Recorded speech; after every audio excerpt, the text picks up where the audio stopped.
از ساکنین ساختمون بعد از چرت بعد از ظهرش بیدار شد و رفت که از دستشویی خونش استفاده کنه، ولی چیزی که از چاه دستشویی زده بود بالا هیچ شباهتی به فاضلاب نداشت. بوی تعفن همه جا رو برداشته بود، در حدی که مجبور میشن با پلیس تماس بگیرن و خیلی زود کل اون ساختمون تبدیل میشه به کرایم سین.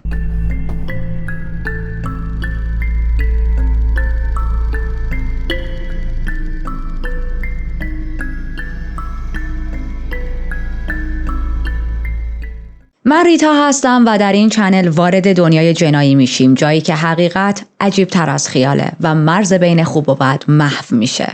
اگر به داستانهای هیجان انگیز و ترو کرایم علاقه دارید، جای درستی اومدید. همین الان چنل رو سابسکرایب کنید. یه زنگوله همون کنار هست، اگر بزنید وقتی من ویدیوی جدید میذارم زودتر از همه میفهمید. بریم به ظهر 11 سپتامبر سال 2002 توی شهری به اسم جیلین، یکی از شهرهای شمال شرقی چین. همه چیز با یه چرت بعد از ناهار شروع شد. یکی از ساکنین ساختمونی توی منطقه‌ای به اسم تاینگ وقتی از خواب بیدار شد و رفت سمت دستشویی با صحنه عجیبی روبرو شد. کف سرویس بهداشتی پر از آب کثیف و بسیار بدبو بود که از دستشویی زده بود بالا. اون آب، اون مایع نه تنها بوی بسیار تندی داشت، بلکه روش لایه روغنی و تیکه هایی از چیزایی شناور بود که توی نگاه اول به نظر می رسید مدفوع باشه. اما وقتی دقیق تر نگاه کرد بیشتر شبیه گوشت چرخ کرده فاسد بود. این آقا خیلی عصبانی شد. فکر کرد یکی از همسایه های طبقه بالا برداشته گوشت چرخ کرده رو ریخته توی توالت و باعث این افتضاح شده. در ساختمون رو باز میکنه، میره توی راهرو و شروع میکنه داد زدن از بی‌ملاحظگی همسایه ها. این داد و بیداد کردناش و سر و صدا کردن باعث میشه که بقیه همسایه ها هم نظرشون جلب شه، در خونشون رو باز کنن، بیان تو راهرو ببینن کیه داره داد میزنه. و وقتی که میشنون این آقا از چی داره گله میکنه و داد و بیدادش سر چیه، اونا هم به این آقا اضافه میشن، میگن اتفاقا ما هم همین مشکل رو داریم. خب وقتی میفهمن که فقط یک واحد این مشکل رو نداره و بقیه همسایه ها توی طبقات پایین هم همین مشکل رو دارن، لوله‌کش صدا میکنن و وقتی لوله‌کش ها میرسن بعد از بررسی تایید میکنن که بله، کسی واقعا مقدار زیادی گوشت چرخ کرده توی توالت ریخته. برای این کارگرها بوی بد چیز جدیدی نبود، خب بالاخره بخشی از کارشون بوی بده، ولی حجم گوشت خیلی براشون عجیب بود. یه حالتی که چقدر مگه یک نفر گوشت چرخ کرده داشته که ریخته توی دستشویی. همین میزان زیاد گوشت باعث شد که تصمیم بگیرن پلیس رو در جریان بذارن. پلیس که رسید، حتی با تجربه هایی که از کرایم سین های مختلف داشتن، از بوی تعفن گوشت و این حالت فساد واقعا شاک شده بودن. سریع نمونه برداری کردن تا بفهمن این گوشت دقیقاً چیه. نتایج خیلی زود رسید دست پلیس و چیزی که لرزه به تن همه انداخت این بود که اون گوشت متعلق به انسان بود. ساختمون فوری قرنطینه شد. الان کل اون ساختمون تبدیل شده به کرایم سین و تحقیقات بسیار گسترده‌ای در چین توی اون شهر آغاز شد. تمام آپارتمان‌های طبقه سوم به پایین همین مشکل رو داشتن. پس پلیس کارشو از طبقه 4 شروع میکنه در خونه ها رو توی طبقه 4 واحدها رو یکی یکی زدن تا میرسن به آپارتمان 401. چرا آپارتمان 401 مهمه؟ چون تمام آپارتمان ها جواب پلیس رو دادن، به پلیس اجازه دادن وارد خونه‌شون شه، تحقیقات انجام بده، بررسی کنه، بجز 401، چون اصلا تو 401 کسی نبود که جواب بده. همسایه کناری 401 یعنی واحد 402 گفتن که توی این واحد 3 مرد و 1 خانوم زندگی میکنن، در واقع اجاره کردن و صاحب خونه نیستن. اما وقتی پلیس ازشون بیشتر سوال میپرسه که خب این 4 نفر کیان، چیان، اسمشون چیه، مثلا چیا ازش میدونید، میگن که ما اصلا این آدما رو خیلی خوب نمیشناسیم، ما فقط بعضی وقتا توی راه رو میدیدیمشون و حتی تا حالا اسمشون هم به ما نگفته بودن.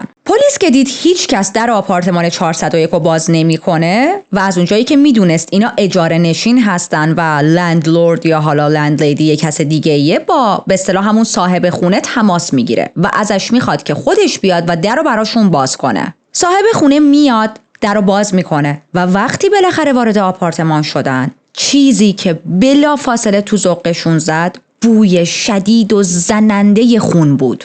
همون لحظه، از همون موقع ورود، حس مأمورهای پلیس کامل تغییر کرد. قرار بود یک بازرسی ساده انجام بدن، اما الان چیزی که قرار بود یک بازرسی ساده باشه تبدیل شده بود به عجیب ترین و هولناک ترین صحنه هایی که حتی مأمورهای قدیمی هم تا به اون روز تجربه نکرده بودن. مأمورهای قدیمی که سر هزاران، صدها، دهها کرایم سین رفته بودن. اولش که وارد لیوینگ روم شدن همه چیز به نظر عادی می اومد، جز همون بوی خون که به محض باز کردن در زد تو ذوقشون. و خب تو لیوینگ روم چیزی به نظر اونقدر عجیب نمی رسید، اما وقتی وارد اتاقهای دیگه شدن ورق کاملا برگشت. صحنه‌ای که جلوشون بود یک کابوس واقعی بود. چند تا اره، چاقوی بزرگ، اینا همه افتاده بودن روی زمین حموم. کف زمین پر از خون تازه و خشک شده بود و بدتر از همه 2 جسد زن کف حموم وجود داشتن که نه تنها کامل برهنه بودن بلکه تیکه تیکه شده بودن. توی یکی از اتاق خوابا سرهای این 2 زن روی یه صندلی گذاشته شده بودن. کنار سرها چند تا کاسه پلاستیکی پر از چیزی بود که پلیس توی نگاه اول فکر کرد فیله گوشت باشه، ولی مشخص بود این گوشت یک گوشت معمولی نیست، یعنی گوشت حیوان نیست.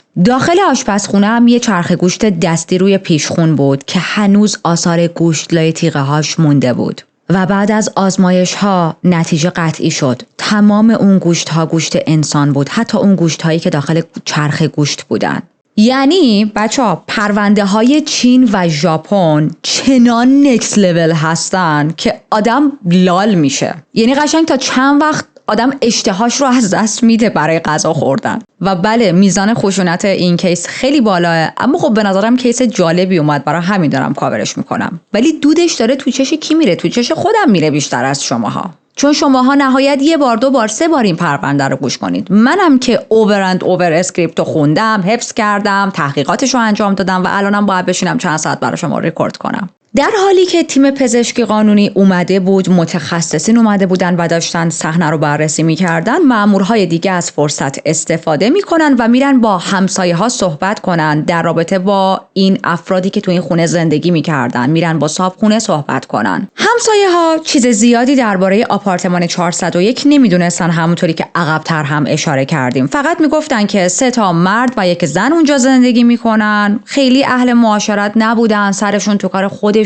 بود. به غیر از اون زنی که باهاشون زندگی میکرد، بقیهشون واقعا به ندرت از خونه میزدن بیرون و خیلی وقتا حتی وقتی از راهرو پله ها و اینا رد میشدن روشونو میکردن اون ور، سرشونو مینداختن پایین. میدونید یه حالتی که اصلا سعی میکردن با هیچ کس حرف نزنن. یکی از همسایه ها حرف جالبی به پلیس میزنه، میگه که همون روز صبح، همون صبحی که اون آقا اومد اعصابش خورد شده بود، اومده بود تو راهرو داشت بد و بیرا میگفت که مثلا بابا گه زدید به لوله ها، این چه وضعشه، مثلا درست توی آپارتمان زندگی کنید، فرهنگ ندارید. گفت همون موقع من دیدم که یک آقایی، یکی از همین مردا که توی این ساختمون زندگی میکرد، توی اون ای بابا لال شدم، توی اون واحد زندگی میکرد با یک کیسه آشغال بزرگ از پله ها داشت میومد پایین. یه سری دیگه از همسایه ها به پلیس گفتن وقتی که لوله کشا اومده بودن، اول لوله کشا اومدن بعد پلیس رو خبر کردن دیگه. وقتی که لوله کشا اومده بودن برای بررسی و تعمیر فاضلاب،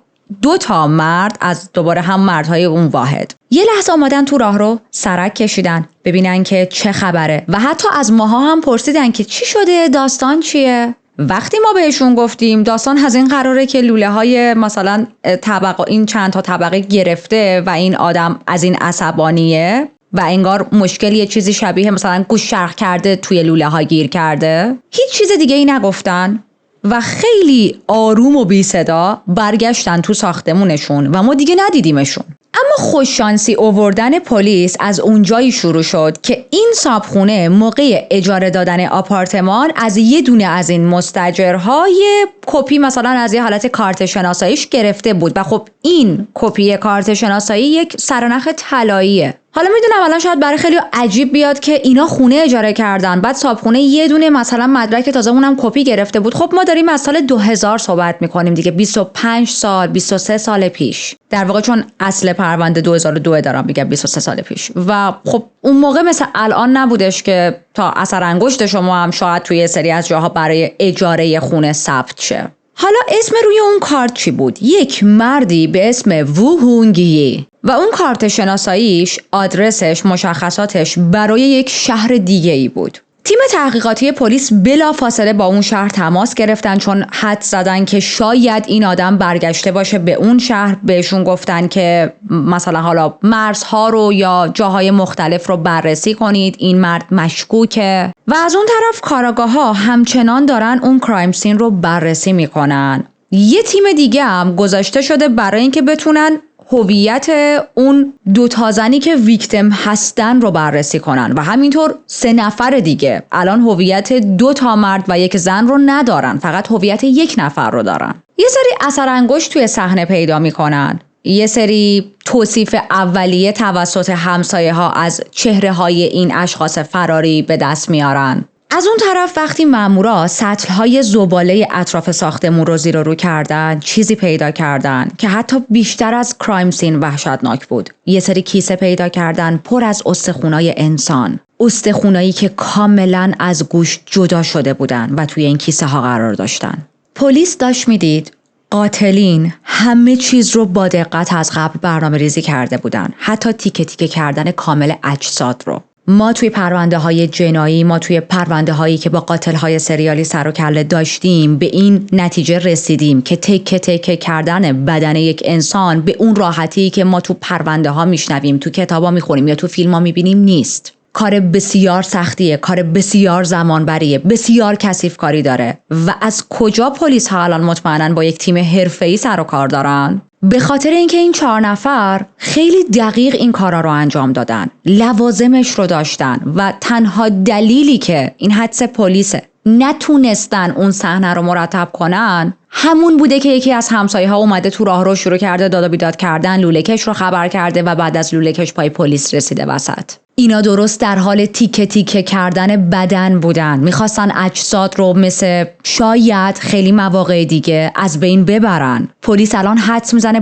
با یه سری قاتل سریالی طرفه، چون نمیشه این تک قتلشون باشه و انقدر حرفه‌ای باشن، در حالی که وسط از بین بردن اجساد بودن برنامهشون به مشکل خورده و دیدن که فرار رو برقرار باید ترجیح بدیم و ولش کن، همه چی رو ول کنیم بریم. خب ما الان اوایل دهه 2000 هستیم در این پرونده و تکنولوژی DNA هنوز توی خیلی از شهرهای چین پیشرفت نکرده. فقط چند تا شهر بودن که میتونستن این آزمایش‌های DNA رو خیلی خوب و دقیق انجام بدن. اما تو این موضوع هم پلیس خوش شانس بود، چون دقیقاً استیت کناریشون یکی از بهترین آزمایشگاه‌های کشور رو برای یه دانشگاهی داشت و خب اون دانشگاه آزمایشگاهش رو در اختیار پلیس قرار داد. تمام نمونه هایی که از خون و بافت گوشت و اینجور چیزا از صحنه جمع شده بود با عجله فرستادن به اون آزمایشگاه به امید اینکه هرچه سریعتر بشه هویت این قربانی ها رو بررسی کنن و مشخص کنن. همزمان پلیس موفق شد خانواده هونگی رو پیدا کنه، اما این خانواده خیلی کمکی به ماجرا نکردن. من حالا یه چیزی بگم، ما جلوتر به خانواده هونگی بیشتر میپردازیم، ولی خیلی واضح توی منابع توضیح نداده بودن که هونگی دقیقاً چه تعداد از افرادی توی خانواده‌اش داشت، چند تا خواهر و برادر داشت یا وضعیت مادر و پدرش چجوری بود. فقط من این رو متوجه شدم که خانواده بزرگی داشت و الان وقتی میگیم که پلیس تونست خانواده هونگی رو پیدا کنه یعنی یکی از افراد خانواده‌اش رو. خب گفتیم این خانواده خیلی کمکی به ماجرا نکرد دیگه. چرا؟ چون به پلیس گفتن که ما سالهاست از بچه‌مون خبر نداریم، از مثلا برادرمون خبر نداریم، نه با ما تماسی گرفته، نه یک نامه فرستاده و نه حتی یک پیام کوتاهی برای ما ارسال کرده. ما اصلا نمیدونیم کجاست، نمیدونیم داره با زندگیش چیکار میکنه. بازرسا سعی کردن از کارت شناساییش ردی از محل کار یا محل زندگیش پیدا کنن، ولی خب هیچ چیزی دستگیرشون نشد. غیر از همون آپارتمان مرموز و وحشتناک هیچ نشونه ای از حضور وو هونگی توی هیچ منطقه و شهر دیگه‌ای وجود نداشت. و اینجا بود که پلیس ها داشتن میدیدن پرونده داره به سمت بن‌بست میره. یه مردی که همه چیز ازش شروع شده الان انگار دود شده رفته هوا.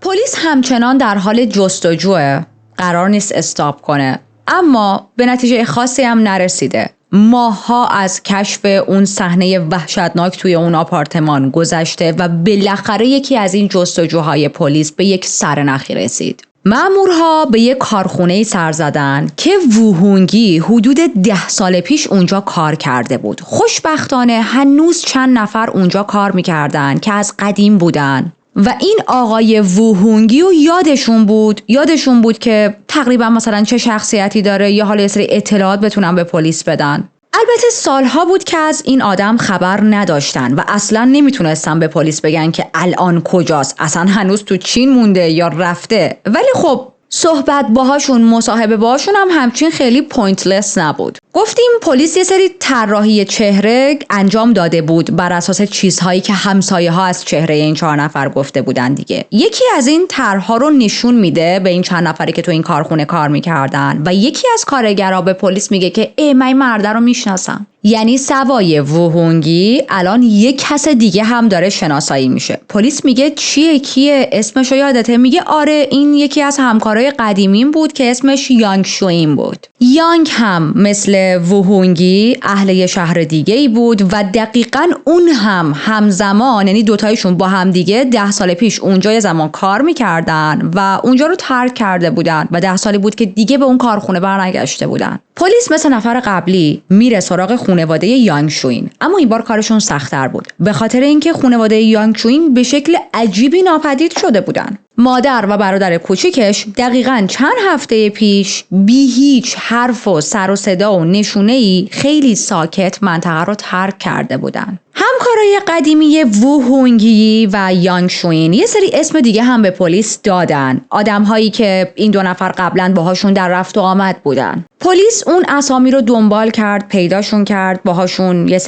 ازشون یه سری سوال پرسید و وقتی چهره این 4 تا مظنون رو بهشون نشون داد، چند نفرشون گفتن یکی دیگه از این طرح‌ها خیلی شبیه یک مردیه به اسم ژانگ یوانگ. پس تا الان هویت 3 نفر مشخص شده به جز اون زنه. اون چند نفری که شخصیت سوم یعنی ژانگ یوانگ رو میشناختن تایید میکنن که بله با یانگ شوین در ارتباط بوده و خب این 3 تا هم رو میشناختن. پلیس سراغ خانواده این آدم هم میره، اما درست مثل خانواده وو هونگی، ژانگ یوان هم بعد از اینکه توی ازدواجش یک شکست بزرگی رو تجربه کرده بود، ارتباطش رو با خانواده‌اش قطع کرده بود و سالها هیچ ردی ازش نبود. خب الان فقط یه چیز مونده که به اصطلاح مرموزه و هنوز پلیس هیچ هویتی ازش نداره، هیچ اسمی نمیدونه، اونم اون زنی که توی این گروهه. خیلی پلیس تلاش میکنه تا بتونه هویت این زن رو هم به دست بیاره، اما همه چیز راجع به این زن مبهم بود.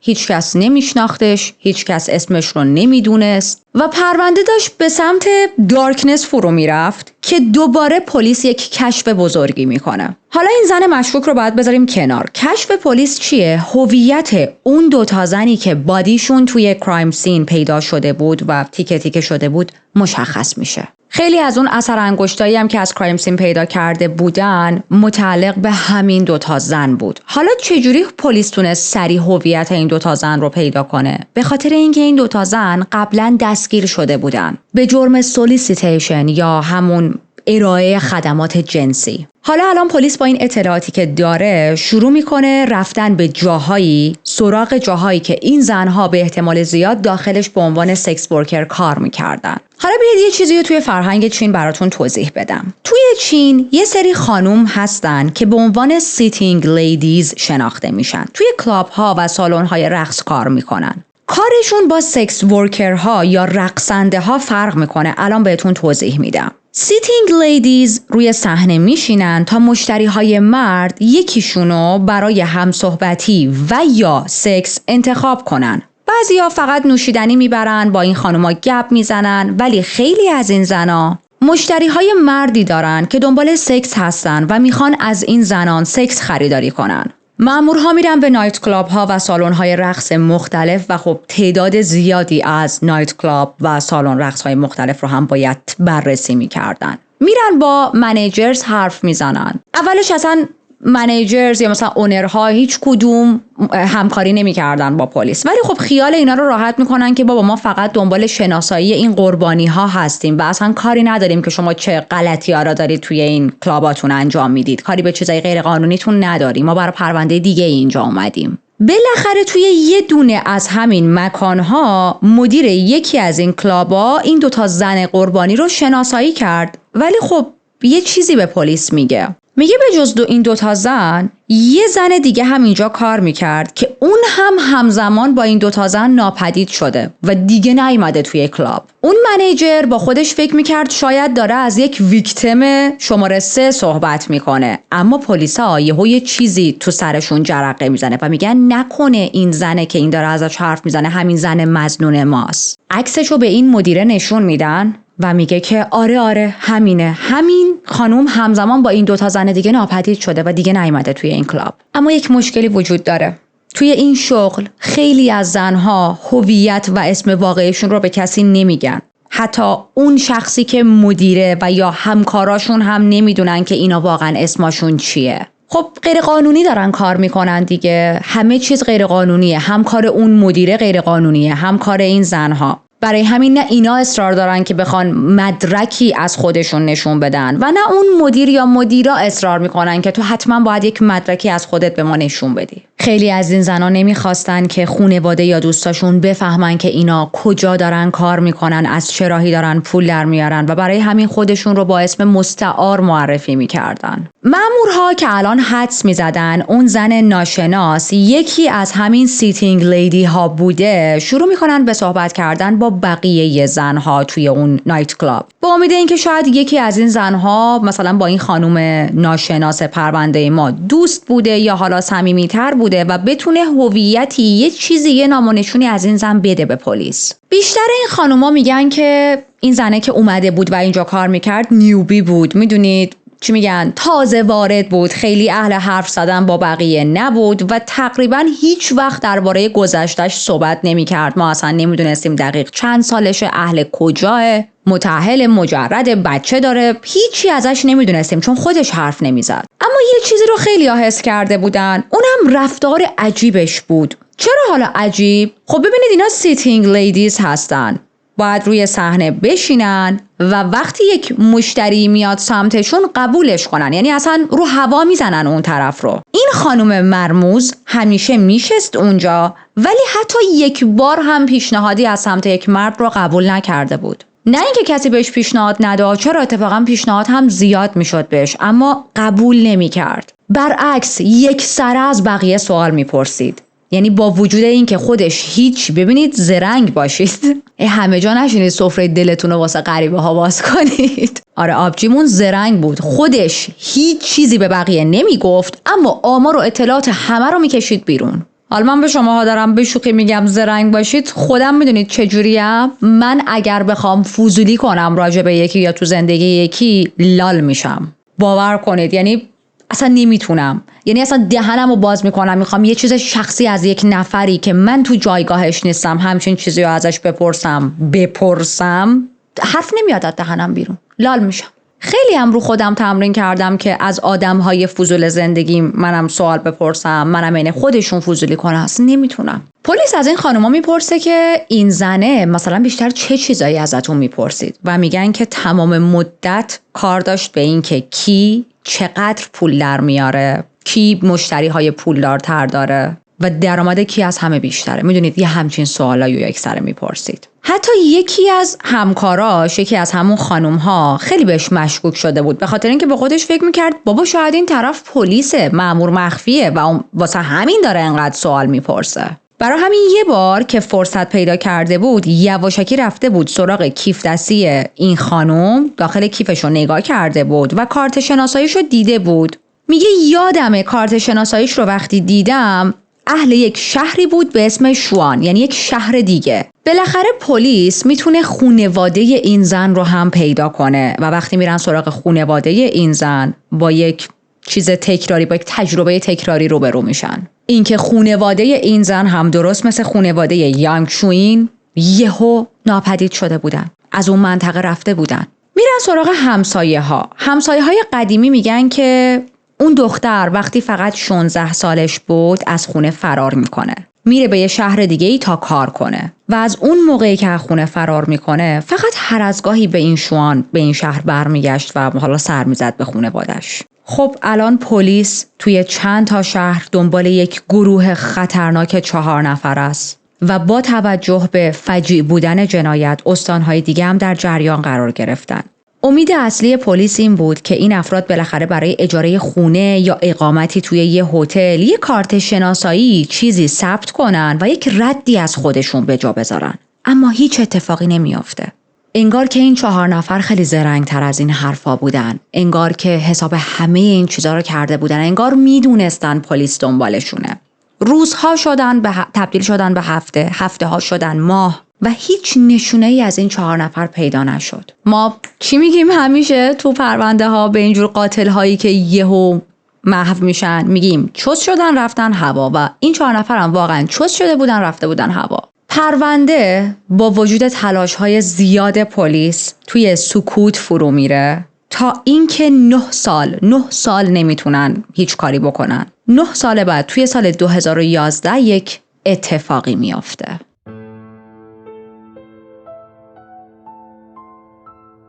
حالا پیگیری پلیس رو بذاریم کنار، سال 2011 هم که گفتیم یک اتفاقی میفته رو بذاریم کنار و یه ذره برگردیم به عقب، با یکی از همین مظنونین بیشتر آشناشیم و بعد رفته رفته با مظنونهای دیگه آشناشیم. بعدش مجدد برمیگردیم به این خط زمانی که داخلش بودیم. اولین کسی که میخوام راجبش صحبت کنم براتون یانگ شوینه. یانگ شوین متولد 18 اپریل سال 1970 بود. خیلی زودتر از اون چیزی که باید با رنج و سختی آشنا شد. هنوز یک بچه بود، خیلی سنش کم بود که پدرش به خاطر یک بیماری که درگیرش بود از دنیا میره. یانگ میمونه و مادرش که حالا باید تنها تمام سختی ها رو به دوش میکشید. و خود شخصیت یانگ چجوری بود؟ یک پسر واقعا کله شق و عصبی. و حالا این مادر باید به تنهایی یه همچین بچه واقعا کله شق عصبی رو بزرگ کنه و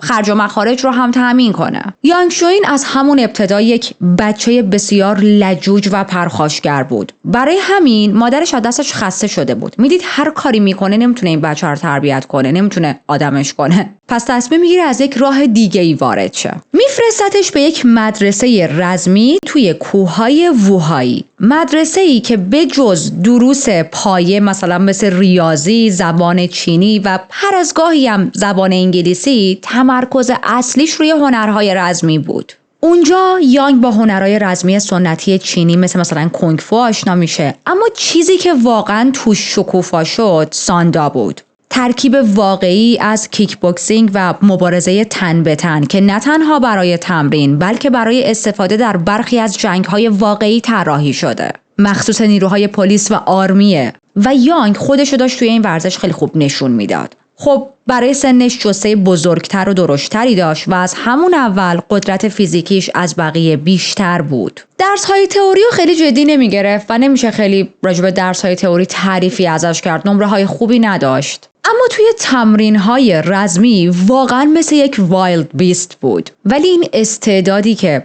داره از خودش نشون میده توی ورزش‌های رزمی، به جای اینکه تربیتش کنه، چون اصلا مادرش فرستاده بود که این به قول خودمون آدم شه دیگه، سرش مثلا به سنگ بخوره و رفتارش درست شه، به جای اینکه تأثیر خوب داشته باشه باعث شد که بشه به یک آدمی که داره بقیه رو بولی میکنه، تبدیل بشه به یک آدمی که خودش رو بالاتر از بقیه میدونه. وقتی دوره ابتدایی رو تموم کرد، مادرش دوباره برش گردوند به همونجا تا دوره راهنماییش رو اونجا بگذرونه. اما خب تو بیانست واقعا تغییر چندانی نکرده بود. یعنی همون پیپی مونده بود، اما وحشی‌تر. الان مبارزه بلد بود، الان اعتماد به نفسش بالا رفته بود، الان واسه بقیه قلدری میکرد. توی مدرسه مدام هنرهای رزمی که بلد بود رو به رخ بقیه میکشید و همین باعث شده بود که بچه‌ها بهش یکی لقبی بدن به اسم ووها، یعنی راهب زمینی. توی کلاس‌های درس تقریبا هیچ علاقه‌ای به هیچ درسی نشون نمیداد. اما وقتی دعوا میشد همیشه نفر اول توی اون دعوا حاضر میشد. یعنی ببینید جوری شده بود که توی اون مدرسه کسی جرئت نداشت از کنارش رد شه، حالا چه برسه به اینکه بخوان واسش پروبازی هم در بیارن. بعد از اینکه با بیمیلی تمام دبیرستان رو رد میکنه، تصمیم میگیره که کلا قید کار رو بزنه، وارد دانشگاه نشه و به جاش وارد بازار کار شه.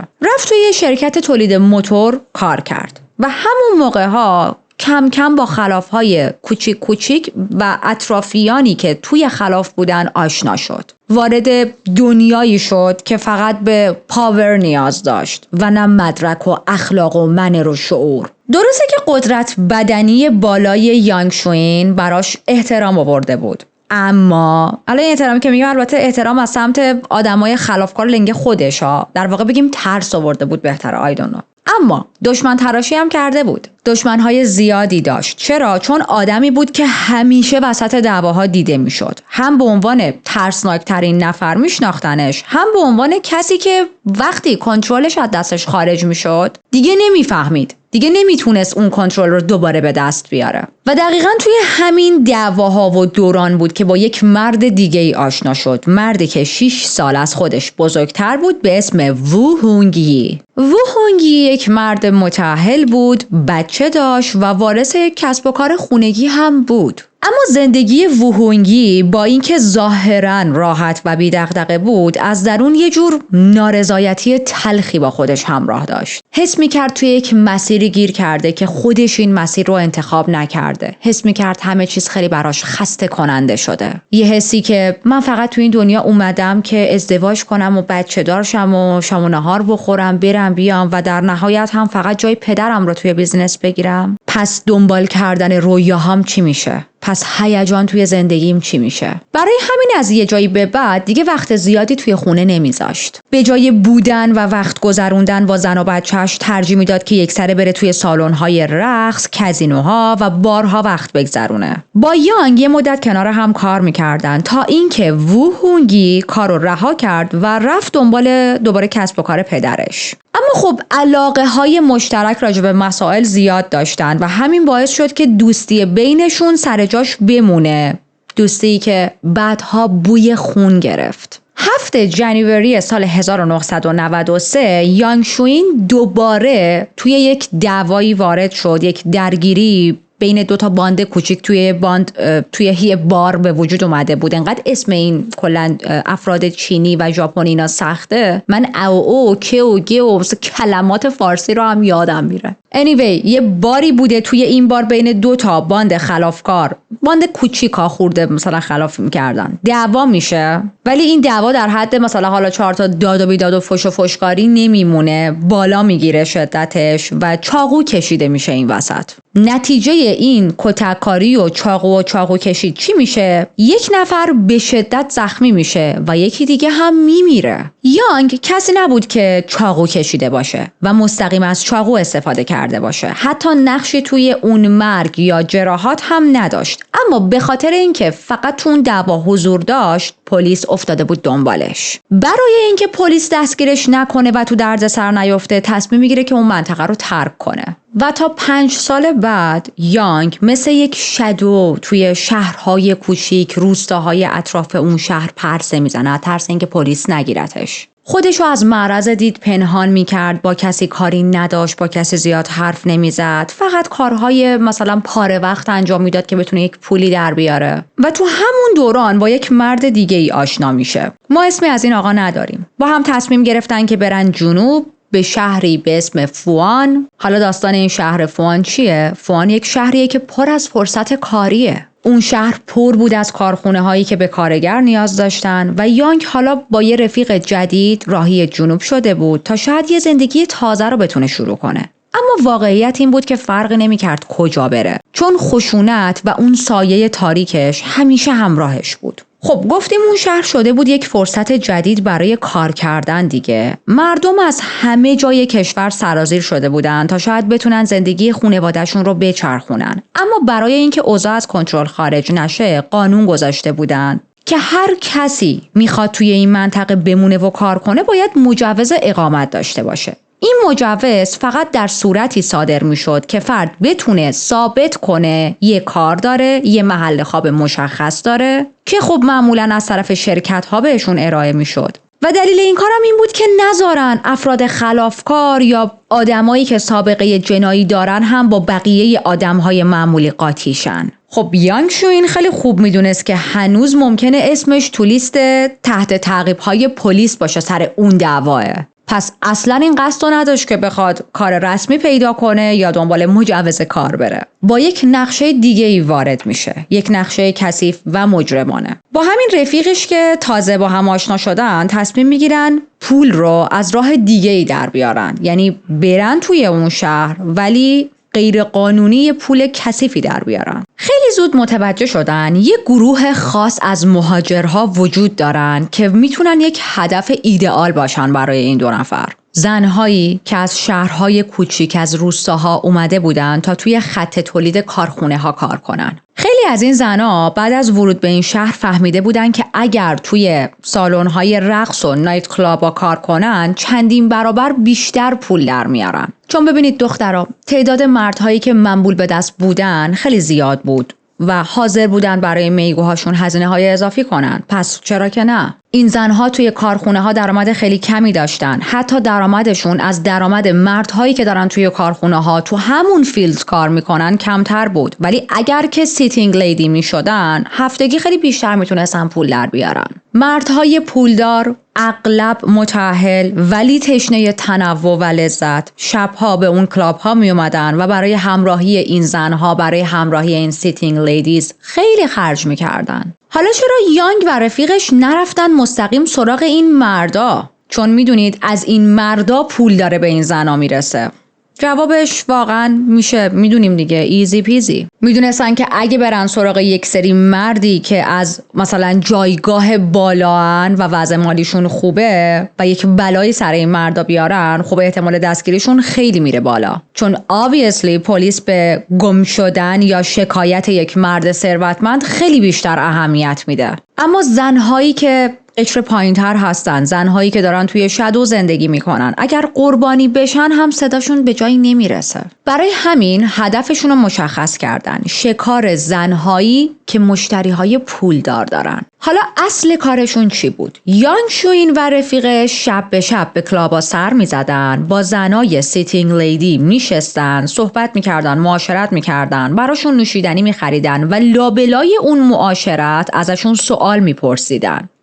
دنبال کسایی بودن که بیشترین پولو دارن در میارن. تا اینکه با یک خانومی آشنا میشن که خودش رو تنجین معرفی کرده بود و این خانوم ادعاهای بزرگی داشت. میگفت من مشتریهایی دارم که مستقیم از هنگ کنگ میان. مردایی که برام پول خرج میکنن اینجا اصلا هیچن در مقابل اون مشتریهایی که از هنگ کنگ دارم. و برای یانگ و همدستش این زن دقیقاً همون تومه‌ای بود که میخواستن و دنبالش بودن. با وعده وعید این که خدمات بیشتر به ما بده، ما بهت پول بیشتری میدیم، اون زن رو دعوت میکنن به یک آپارتمانی که خودشون هم به تازگی اونجا رو اجاره کرده بودن. به محض ورود این زن، یانگ محکم میگیرتش، میبندش، دست و پاشو میبنده، میندازتش روی زمین و بعد میره سراغ کیفش. کارت شناساییشو برمیداره و چشش میخوره به دفترچه بانکیش. با مشت و لگد میافته به جون این زن و تا اونجایی که میتونست کتکش میزنه تا این زن رمزش رو بگه. اون موقع ها بانک ها مثل الان سکیوریتی سیستم به این قوی و جدا نداشتن. اگر کسی دفترچه بانکی دستش بود،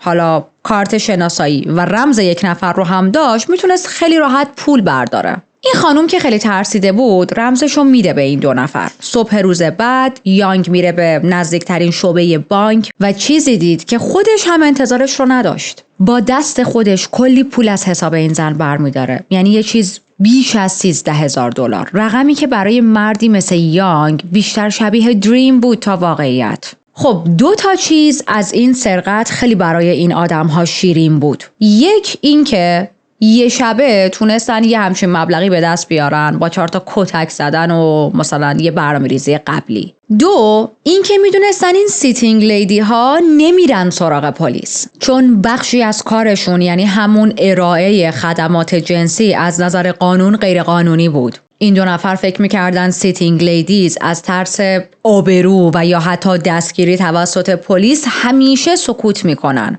اما اشتباه میکردن. برخلاف تصورشون خود شغل سیتینگ لیدی غیرقانونی نبود، فقط زمانی میشد دستگیر شن که در حین سکس مثلا پلیس بیاد و مچشونو بگیره. این خانم که هم پولش رفته بود، هم کلی کتک خورده بود، هم تهدید شده بود، هم تحقیر شده بود، دیگه حالتی بود که من هیچی برای دست دادن ندارم. به سرعت میره اداره پلیس و همه چیز رو به پلیس گزارش میده، حتی آدرس اون آپارتمان رو هم به پلیس میده. اما متاسفانه این افراد فقط برای 3 روز اون خونه رو اجاره کرده بودن و رفته بودن. از اون طرف هم چون این خانم یک سیتینگ لیدی بود، پلیس دیگه این پرونده رو پیگیری نمیکنه، چیزی که ما تو پرونده های جنایی توسط پلیس زیاد دیدیم. پولی که یانگ شوین و رفیقش از این دزدی به دست آورده بودن خب زیاد بود دیگه و باعث شده بود که تا مدتی بتونن راحت زندگی کنن، بی نیاز از کار کردن، یه حالت بخور بخواب، تنبلی. اما الان این پول هم تموم شد، چون آنلیمیتد نیستش که بالاخره تموم میشه دیگه. میگن چی کار کنیم؟ خب ما که یه بار انقدر راحت تونستیم با دزدی همچین پولی به دست بیاریم، پس دوباره برگردیم به همون شهر و این کار رو تکرار کنیم. اما درست تو همون روزهای آخری که میخواستن برن به اون شهر، میفهمه که اون رفیقش که با همون دزدی اول رو انجام داده بودن دستگیر شده توسط پلیس. از اون طرف یانگ شوین نمیخواست تنها بره و این کار رو انجام بده، به یک همدستی نیاز داشت، دنبال یه رفیقی، همدستی، کسی میگشت که تو این دزدی همراهیش کنه، یه آدمی که مثل خودش گشنه، بیرحم و آماده هر کثافتکاری باشه. پس رفت سراغ رفیق قدیمیش ووهونگی. اما زندگی ووهونگی هم مثل خودش رو به سراشیبی رفته بود تو این مدت. یک اعتیاد خیلی شدیدی به گمبل پیدا کرده بود، بدهی‌های بسیار سنگین براش پیش اومده بود. اون کسب و کار خانوادگی که داشتن کامل سقوط کرده بود و الان دیگه یه جوری شده بود که زن و بچه‌ش هم طردش کرده بودن و باهاش در ارتباط نبودن. یانگ شوین ماجرای دزدی رو براش تعریف میکنه، از این نقشه جدید بهش میگه و ووهونگی واقعا وسوسه میشه. اما خب یه ذره هم تردید داشت، پس قبول نمیکنه. میدونید یه حالتی بود که حالا بذار من فکرامو بیشتر بکنم، نمیدونم، دو دلم، حالا تو خودت برو، حالا شاید من تو دزدی بعدی بهت جوین شم. ولی خب یانگ که نمیخواست بی خیالشو، نمیخواست بیکار بمونه. پول مفت مزهش اومده بود زیر زبونش و خیلی هم خوشش اومده بود. تو همون خط زمانی به طور اتفاقی با یکی دیگه از دوستای قدیمیش آشنا میشه. این دوستش نه یک خلافکار سابق بود و نه وضعیت زندگی خیلی بدی داشت. یکی از همکلاسی‌های دوران ابتداییش بود قبل از اینکه بره اون مدرسه رزمیه و اسم این دوستش چیه؟ ژانگ یوانگ. برعکس یانگ شوین، ژانگ همیشه جزو بچه‌های ممتاز کلاس بود. همیشه درس خون بود، همیشه شاگرد اول بود، همیشه مورد تحسین معلم‌ها قرار می‌گرفت. بعد از مدرسه هم رفته بود دانشگاه. بعد از دانشگاه هم تونسته بود یک شغل خوب پیدا کنه. ژانگ یک کسب و کار موفق برای خودش رو انداخته بود. اوضاعش بد نبود، خونه زندگیشو داشت و احساس میکرد که بالاخره تونستم اون مسیری که میخوام رو به دست بیارم. اما خب زندگی قرار نیست همیشه برای آدم‌ها عالی بمونه. موقعی که با یانگ شوین آشنا شده بود، دیگه اون وضعیت خوب رو نداشت.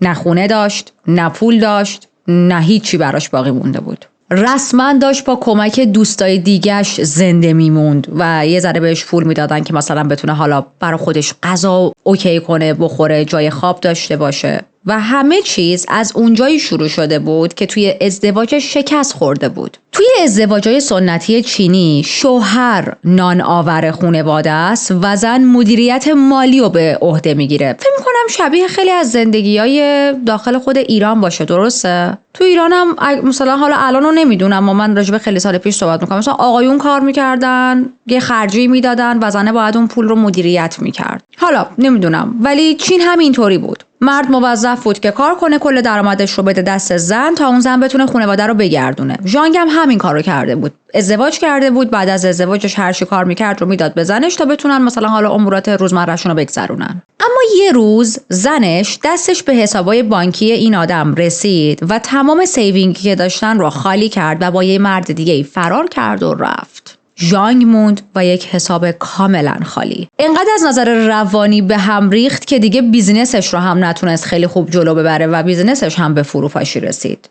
و دیگه چون نمیتونست حتی پول اجاره خونش رو بده، تبدیل شده بود به یک آدم هوملس. و الان توی همین خط زمانیه که یانگ شوین رو دیده، داره تلاش میکنه که این تیکه های شکسته زندگیش رو بتونه به هم یه جورایی وصل کنه، ولی خب خیلی سخت. اینا رو برای یانگ شوین تعریف میکنه. یانگ شوین هم به ظاهر بهش پیشنهاد کمک میده، یعنی بهش میگه که ببین مثلا من نمیتونم به تو مستقیم پول بدم، ولی یک روش درآمدزایی میتونم بهت یاد بدم و با همینو انجام بدیم. خب تابلوئه که ژانگ این پیشنهاد رو قبول میکنه، اما چیز اصلی که ژانگ توی دلش، توی ذهنش داشت با خودش حمل میکرد فقط فقره نبود، بلکه یک نفرت بسیار عمیق از زنها بعد از این اتفاق توی وجودش شکل گرفته بود. خیلی سوسول موسولینا. با اولین آسیب روانی که از سمت یه زن بهتون وارد میشه سریع از همه زنها متنفر میشید، اونم در این حد که خب داداش دیگه وقتشه بریم زنها رو بکشیم. اگر جای ما زنها بودید و هر روز توی خیابون، توی خونه، توی محیط کار، توی محیط درس، توی محیط‌های رسمی، توی محیط‌های غیر رسمی، توی دایره دوستان، تو هر جایی حقتون پایمال میشد، بهتون تعرض میشد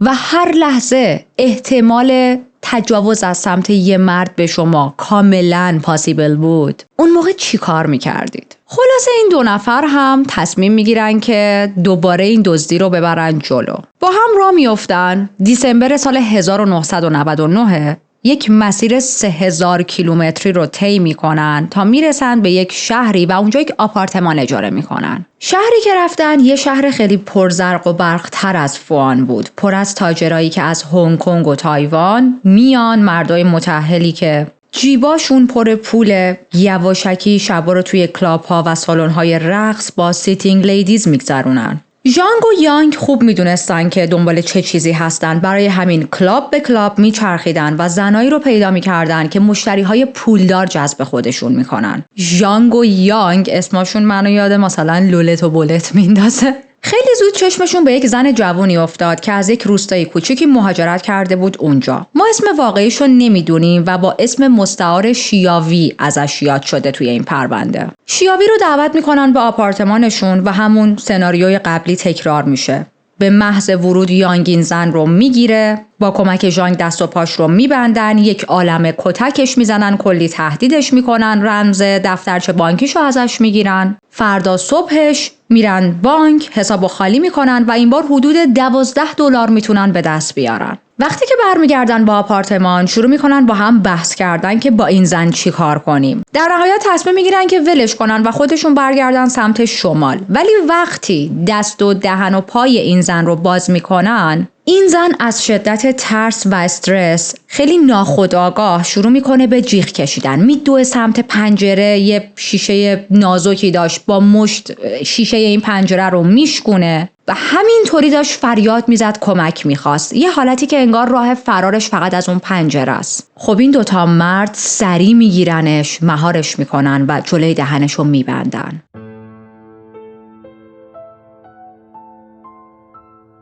درسته که خیلی سریع این زن رو میگیرن و دهنش رو میبندن، اما همون چند تا جیغی هم که میکشه خیلی نمیتونه کمکش کنه.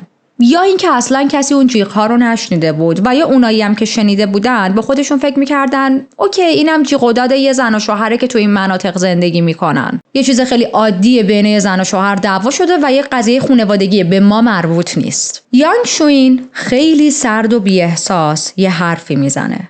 میگه حالا که اینطوری شد بهترین راه اینه که این زن رو از بین ببریم. شیاوی رو خفه کردن و بعد نوبت به این رسیده که جسدش رو از بین ببرن. میبینن توی آشپزخونه اون آپارتمان یک چرخ گوشت دستیه. شروع میکنن به تیکه تیکه کردن بدن این زن و قسمت‌هایی رو که میشد میندازن داخل این چرخ گوشت. بقیه تیکه ها رو گذاشتن داخل کیسه های زباله و توی سطلای مختلف توی محله پخش کردن. چون زباله ها رو هر روز جمع می کردن، زباله ها هر روز توسط مامورهای شهرداری جمع می شد، اون تیکه های بدن هرگز پیدا نشدن. بی سر و صدا زیر خاک دفن شدن، بدون اسم، بدون قبر، بدون عدالت. خب بار اولی بود که داشتن یک جسد رو تیکه تیکه می‌کردن، پس خیلی کثیفکاری به وجود اومده بود. بعد از تمیزکاری کامل آپارتمان و پاک کردن تمام ردها با اطمینان از اینکه اوکی دیگه کسی سراغ ما نمیاد، تصمیم گرفتن تو همون منطقه بمونن و دیگه اصلا سمت شمال هم نرن، چون دیگه کسی نبود که بخواد بره ازشون شکایت کنه.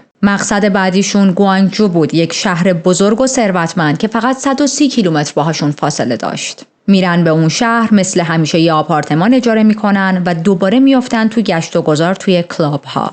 اما این بار داستان یه پیچ عجیب میخوره. زن بعدی که انتخاب میکنن نه تنها تسلیم نمیشه، بلکه خودش میشه بخشی از ماجرا. و بله، ما الان میخوایم راجع به اون زن مرموز صحبت کنیم. اون زن اون موقع فقط 19 سالش بود. 3 سال بود که داشت توی گوانگجو زندگی میکرد. همونطوری که عقب‌ترم اشاره کردیم، از 16 سالگی از خونه اومده بود بیرون، از خونه فرار کرده بود. از 16 سالگی برای کار توی کارخونه اومده بود به اون شهر. و خب مثل خیلی از زنای دیگه با این موضوع آشنا میشه که به عنوان سیتینگ لیدی هم میتونی کار کنی توی کلاب ها. خب الان با نشستن روی صحنه ها داخل کلاب ها میتونست پول بیشتری در بیاره و این رو هم باید بدونیم که خرج خانواده و شهریه مدرسه و تحصیل برادر کوچکترش هم روی دوش این زن بود. میدونست با فقط کار کردن توی کارخونه امکان نداره بتونه هم هزینه های خودش رو تأمین کنه هم هزینه های خانواده‌اش رو. اما اگر سیتینگ لیدی باشه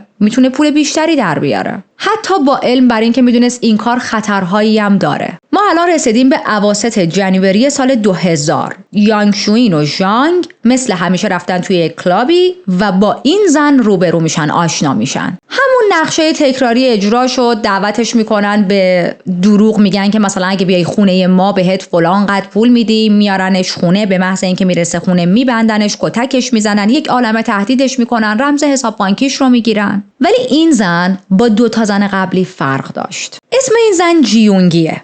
با اینکه جوان بود اما مقاومتر و سرسخت‌تر از بقیه بود. با یک صدایی پر از ترس اما قوی شروع میکنه به خواهش کردن، اما نه برای جونش. یعنی اون مدلی خواهش نمیکنه که خواهشن منو نکشید، بذارید زنده بمونم، نه، بلکه با زبون و سیاست بهشون یادآوری میکنه که ببینید ما هر ستامون اهل شمالیم، توی جنوب غریبه ایم، ما باید هوای همدیگر رو داشته باشیم. حالا این حرف چرا انقدر مهمه برای این 2 تا مرد؟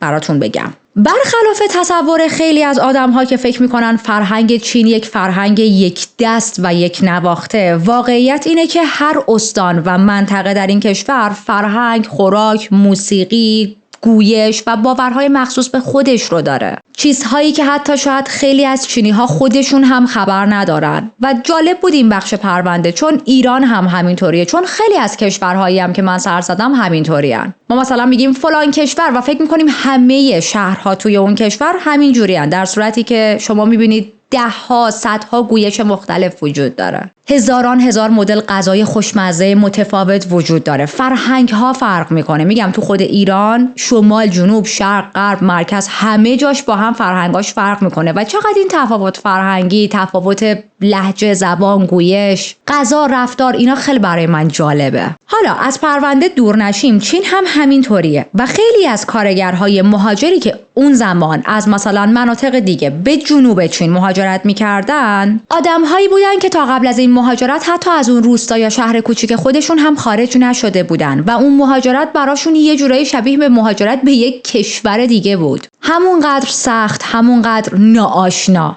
برای همین وقتی وارد یک منطقه جدیدی می شدن، معمولاً دنبال آشناها یا هم استانی هاشون می گشتن تا اون حس غربت رو در خودشون کمتر کنن. جیونگی هم اهل شمال شرقی چین بود. اون مردهایی هم که داریم ازشون صحبت می کنیم اهل شمال چین بودن. درسته که شهرهاشون با هم یکی نبود، اما خب منطقه یکی بود و فرهنگشون نسبتاً مشترک بود. و تو این خط زمانی که داره به یانگ و ژانگ این حرفو میزنه، همون جایی که دارن کتکش میزنن، تلاش دارن رمز بانکیش رو ازش بگیرن، الان داره این موضوع رو بهشون یادآوری میکنه. اولش حرفشو باور نمیکنن، یعنی یه ذره با این حرف نرم میشن، اما باز پیش خودشون میگن برو بابا، تو یه عالمه پول داری تو حسابت و پولات بعد برای ما باشه.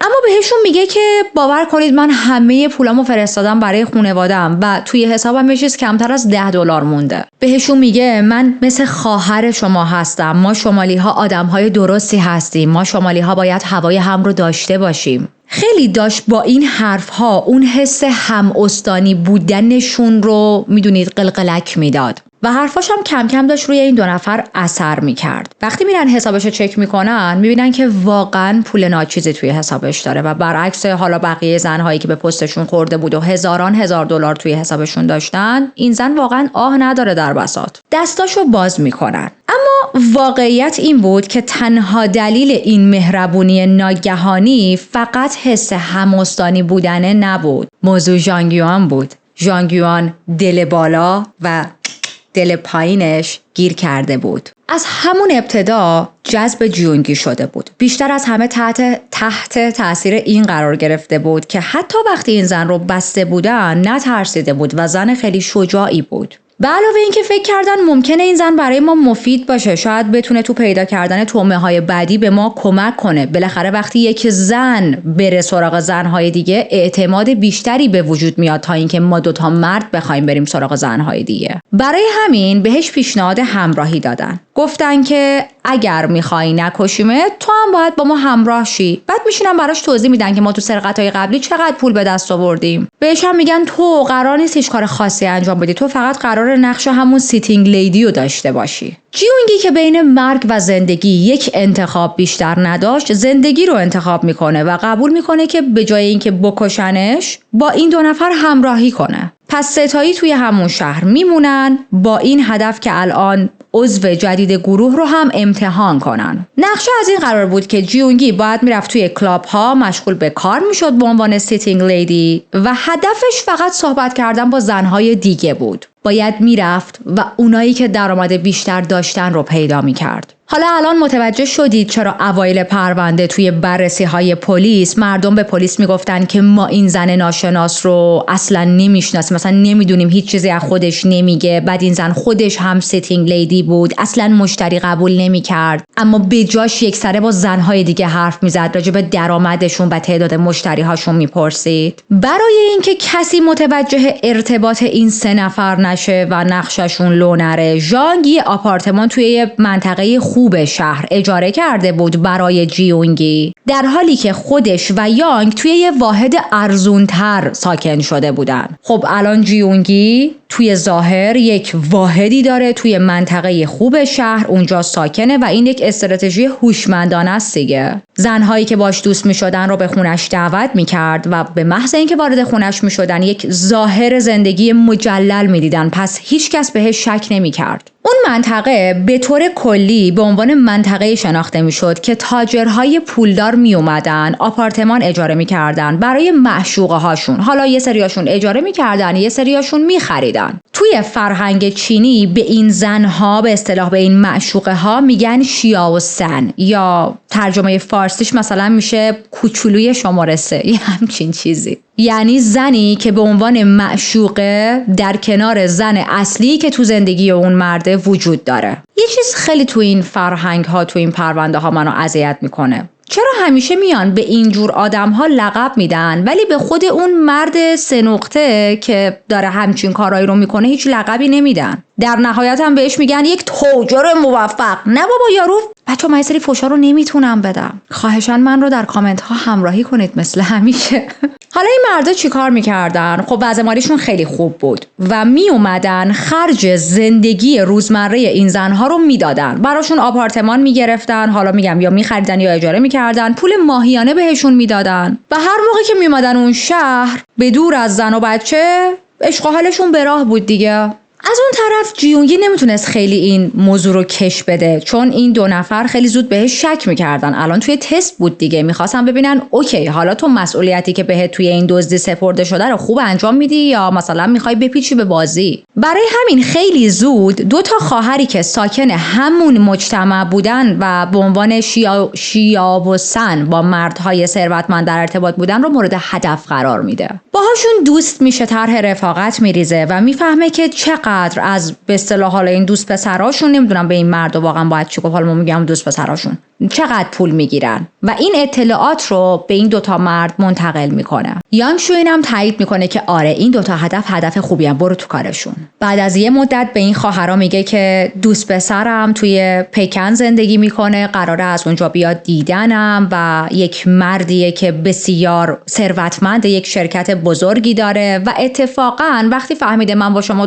شما دوتا دوستم شما رو دعوت کرده برای یک شام مفصل. شام قرار بود توی یک هتل خیلی خوبی توی شهر برگزار شه. یانگ شوین میزبان بود، به عنوان دوست پسرش اومده بود، به عنوان دوست پسر جیونگی، و ژانگ یوان هم خودش رو به عنوان شریک تجاری این آدم معرفی کرده بود. خب شامو توی اون هتل میخورن، بعد یه حالتی که حالا بریم افتر پارتی و الان دیگه مثلا خیلی شب خوبی بوده به ما خوش گذشته، ادامهش رو هم بریم تو خونه من بگذرونیم. این دوتا خواهر رو دعوت میکنه به آپارتمان خودش و به محض اینکه وارد آپارتمان جیونگی میشن، دوتا مردا سریع کنترل اوضاع رو به دست میگیرن، حمله میکنن به این دوتا خواهر، میبندنشون و هر کدوم رو جداگونه میبرن تو اتاقهای مختلف. جیونگی از یکی از این خواهرها به اسم چانگنگ یه مقداری دلخوری داشت. میدونید دل خوشی ازش نداشت. حس میکرد که این زنه همیشه منو تحقیر میکرده، همیشه مثلا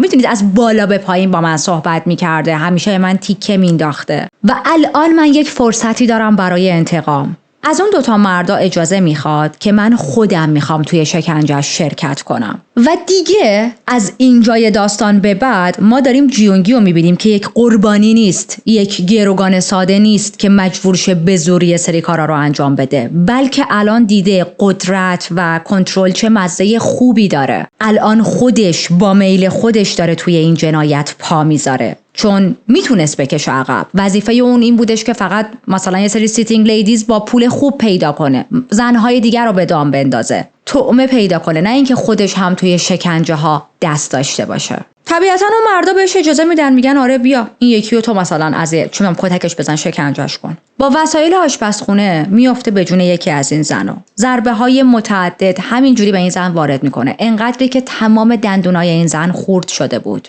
رمز کارت بانکیاشون رو میتونن بگیرن. یانگ شوین میره حساباشون رو خالی میکنه و یه چیزی حدود $7,000 پول داخل حساباشون بود. خب این خیلی پول کمیه دیگه، به خاطر اینکه تو دزدی‌های قبلی مبالغ بیشتر از این به دست آورده بودن و تازه تو دزدی‌های قبلی اون زنا انقدر ما پول داریم نکرده بودن. اما این دوتا خواهر یکسره به جوینگی میگفتن که ما مردهای خیلی پولداری تو زندگیمون هست، ما وضع مالیمون خیلی خوبه. بعد داشتن توی یه ساختمون خیلی درست حسابی و با کلاس زندگی میکردن. اینا منتظر بودن حداقل یه 40-50 هزار دلاری از تو حساب اینا بکشن بیرون. بچه‌ها من به دلار بهتون میگم به خاطر اینکه احساس میکنم حالا حداقل ذهن خود من اینجوریه، حساب کتاب این مبالغ به دلار برامون راحت‌تره تا بخوام به واحد اون کشور بگم. حالا یا این دوتا زن دروغ گفتن یا اینکه نه الان دارن دروغ میگن، پولهای دیگه‌ای هم دارن ولی قایم کردن.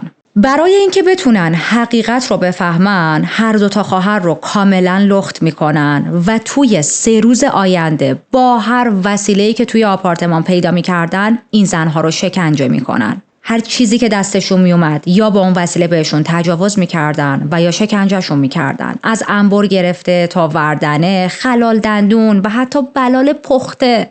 آخه کدوم موجود وحشی در این کهکشان با بلال پخته به یه نفر تجاوز میکنه؟ الان من بعد از این پرونده هر بار که بلال بخورم ذهنم میخواد تصویر سازی کنه برگرده به این پرونده. بفرمایید خوب شد؟ بلالو باید از لیست هله هوله ها و تنقلاتم حذف کنم. اما هر چقدر که این زنها رو تحقیر کردن، هر چقدر که کتکشون زدن، هر چقدر این زنها درد کشیدن، حرفشون یکی بود. میگفتن ما هیچ پول دیگه ای نداریم و کل پولمون همینه. در نهایت این 3 نفر مجبور شدن که حرف این خواهرها رو باور کنن و آپارتمان رو ترک کنن.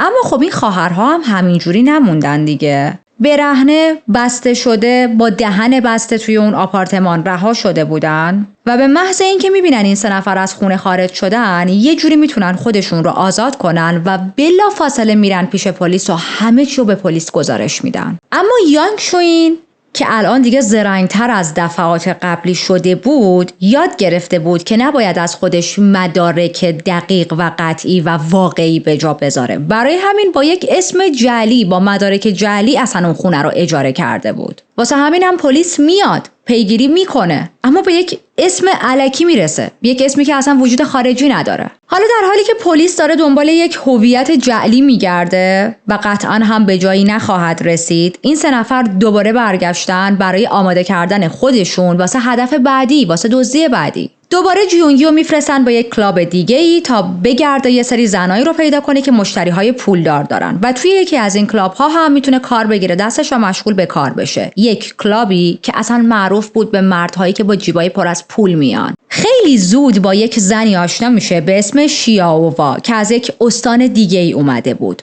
این زن بین مشتری‌ها، یعنی بین مردهایی که دنبال حالا سیتینگ لیدیز بودن، خیلی محبوب بود. اون زن رو دعوت میکنه با آپارتمانی که یانگ شوین براش اجاره کرده بود. به محض اینکه شیائووا پاشو میذاره توی این خونه، توسط هر سه تاشون بلافاصله بسته میشه، کتک میخوره، کلی تهدیدش میکنن و رمز حساب بانکیاشو میگیرن. وقتی که یانگ میره تا حساب بانکی این زن رو چک کنه، میفهمه که اوکی، با یک تومه درست و حسابی ما روبرو شدیم. پولی که توی حساب این زن پیدا میکنن انقدر زیاد بود که یک نفری نمیتونستن و برن برداشت کنن. یعنی میدونید خب یک لیمیتی داره دیگه بالاخره و باید هر کدوم جداگونه توی چند روز آینده میرفتن بانک و این پولها رو تیکه تیکه برداشت میکردن. در نهایت مبلغ جمع شده شد یه چیزی حدود $60,000 و این مبلغ بی سابقه است دیگه، تا حالا یه همچین پولی به جیب نزدن. اوکی، یه لحظه وایسید. این سوال منه، سوال شما هم هست میدونم. این مبالغی که ما داریم ازش صحبت میکنیم، حالا من دارم معادل دلاریشو میگم، حتی برای الان هم توی بعضی از کشورهای آسیایی مبلغ زیادیه. حالا شما حساب کنید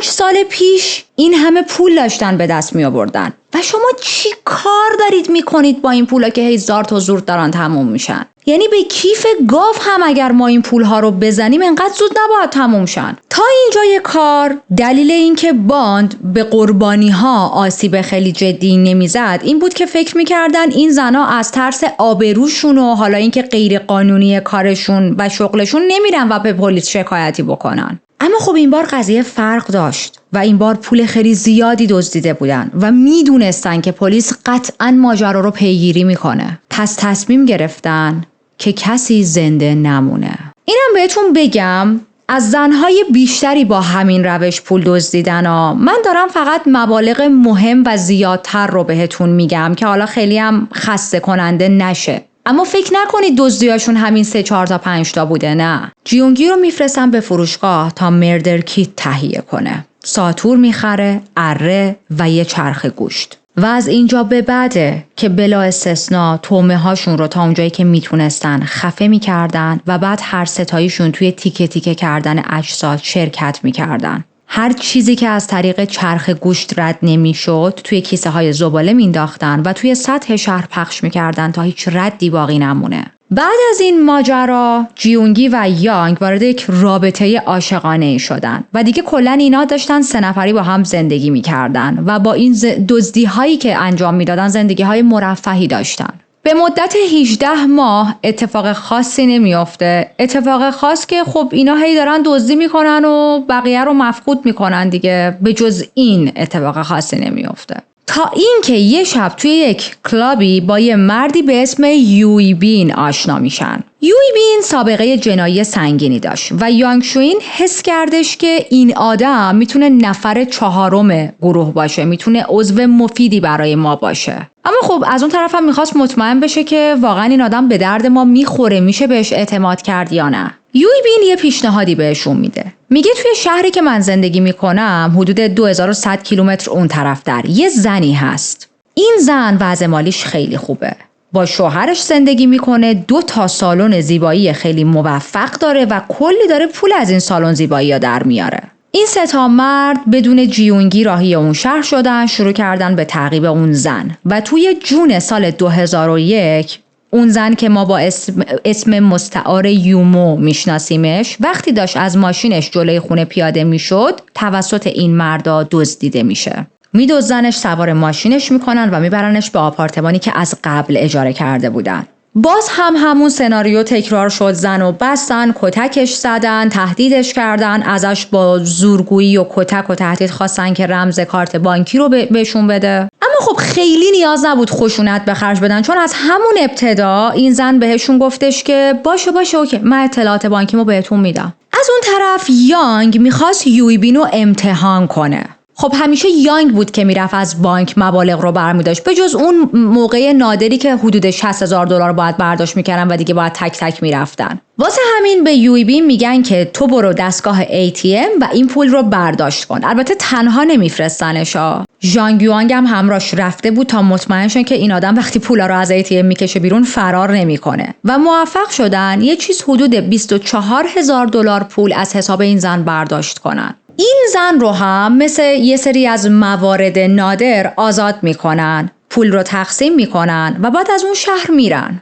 اما یوی بین تصمیم میگیره که بمونه. میگه که من نمیخوام بیام، من این پول بس من میخوام تو همین شهر خودم بمونم. پس اونا میرن، یوی بین میمونه. اما خب یوی بین خیلی زود میفهمه که اشتباه بزرگی کرده و کاشون هم باهاشون میرفت. اون خانوم ماجرا رو بلافاصله به پلیس گزارش میده. پلیس میره سراغ دوربین‌های ATM و تصویر یوی بین رو پیدا میکنه. 10 روز بعد از این اتفاق دستگیرش میکنن و وقتی فیلمای نظارتی رو نشونش دادن دیگه نمیتونست بگه نه. میگه آره منم توی این سرقت نقش داشتم. حالا چرا پلیس نتونسته بود یانگ و ژانگ رو شناسایی کنه؟ چون این 2 نفر موقع برداشت پول صورتشون رو پوشونده بودن. میدونید همیشه خیلی با احتیاط سرقت ها رو انجام میدادن، خیلی مواظب بودن. ولی یوین این احتیاط رو نکرده بود و صورتش رو قایم نکرده بود، نپوشونده بود. ژانگ حتی موقعی که این آدم میخواست از توی ATM پول در بیاره خیلی حواسش بود که یه جایی توی نقطه کوری وایسه که توی دوربین ها نیفته. و اینجا جالبه یوی بین با این که به شرکت توی این سرقت اعتراف کرد اما اسم همدستاشو به پلیس نگفت. خب این آدم میره زندان در حالی که اون 3 نفر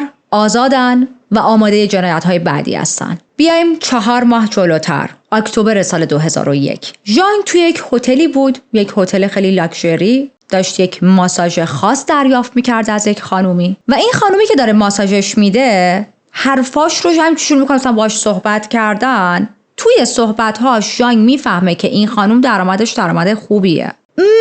ببند دهنو جلو هر غریبه‌ای باز نکنیم. لازم نیست حالا همه جا سفره دلمون رو باز کنیم و بگیم چقدر درآمد داریم و چقدر چیکار میکنیم، اونم به غریبه. بعد از اون ماساژ ژانگ میاد موضوع رو سریع به یانگ شویی میگه. بعد از چند روز به اون زن میگن ببین من خیلی از سرویس ماساژی که دادی راضی بودم، خیلی تریتمنت خوبی بود و این بار بیا با آپارتمانم، من حاضرم به تو مثلا 2-3 برابر معمول پول بدم. خب این آپارتمانم قطعا دوباره با مدارک جعلی و اسم الکی رنت کرده بودن دیگه و ما بقیه ماجرا که ما میتونیم حدس بزنیم. اون زن میرسه، به محض اینکه میرسه سر اونم همین بلاها اومد و میرن سراغ حساب بانکیش و این بار حدود $12 میتونن از حساب این خانم برداشت کنن. این زن رو هم آزاد میکنن اما این زن انقدر ترسیده بود که تا سالهای سال بعد سراغ پلیس نمیره و این موضوع رو گزارش نمیده.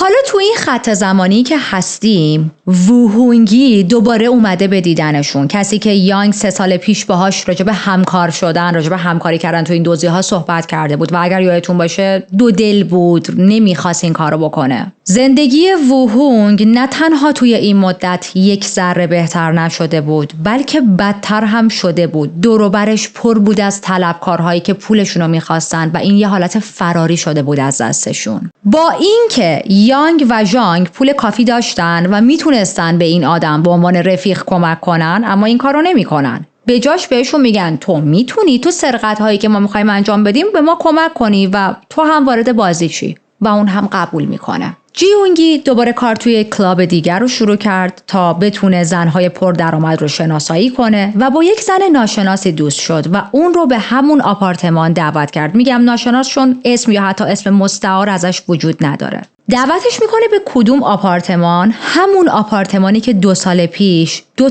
جسد رو اونجا تیکه تیکه کرده بودن و خب اون آپارتمان هم توسط یانگ اجاره شده بود. وقتی رمز حساب این زن رو گرفتن ازش خواستن که باید یکی دیگه از همکارهای پولدارت رو معرفی کنی وگرنه میکشیمت. و خب این زن هم مجبور میشه. اسم یه زنی که اون هم درآمدش خوب بود رو به اینا میگه. زن دوم رو هم میکشونن توی خونه و اون هم به همین سرنوشت دچار میشه. با کتک و تهدید رمز کارتش رو میده، پول از حسابش برداشت میکنن و در نهایت هم میکشنشون. از حساب هر 2 زن مجموعاً تونسته بودن حدود $21,000 پول بدزدن و خب مثل قبل اجسادشون رو به همون روش وحشتناک از بین میبرن و ناپدید میکنن.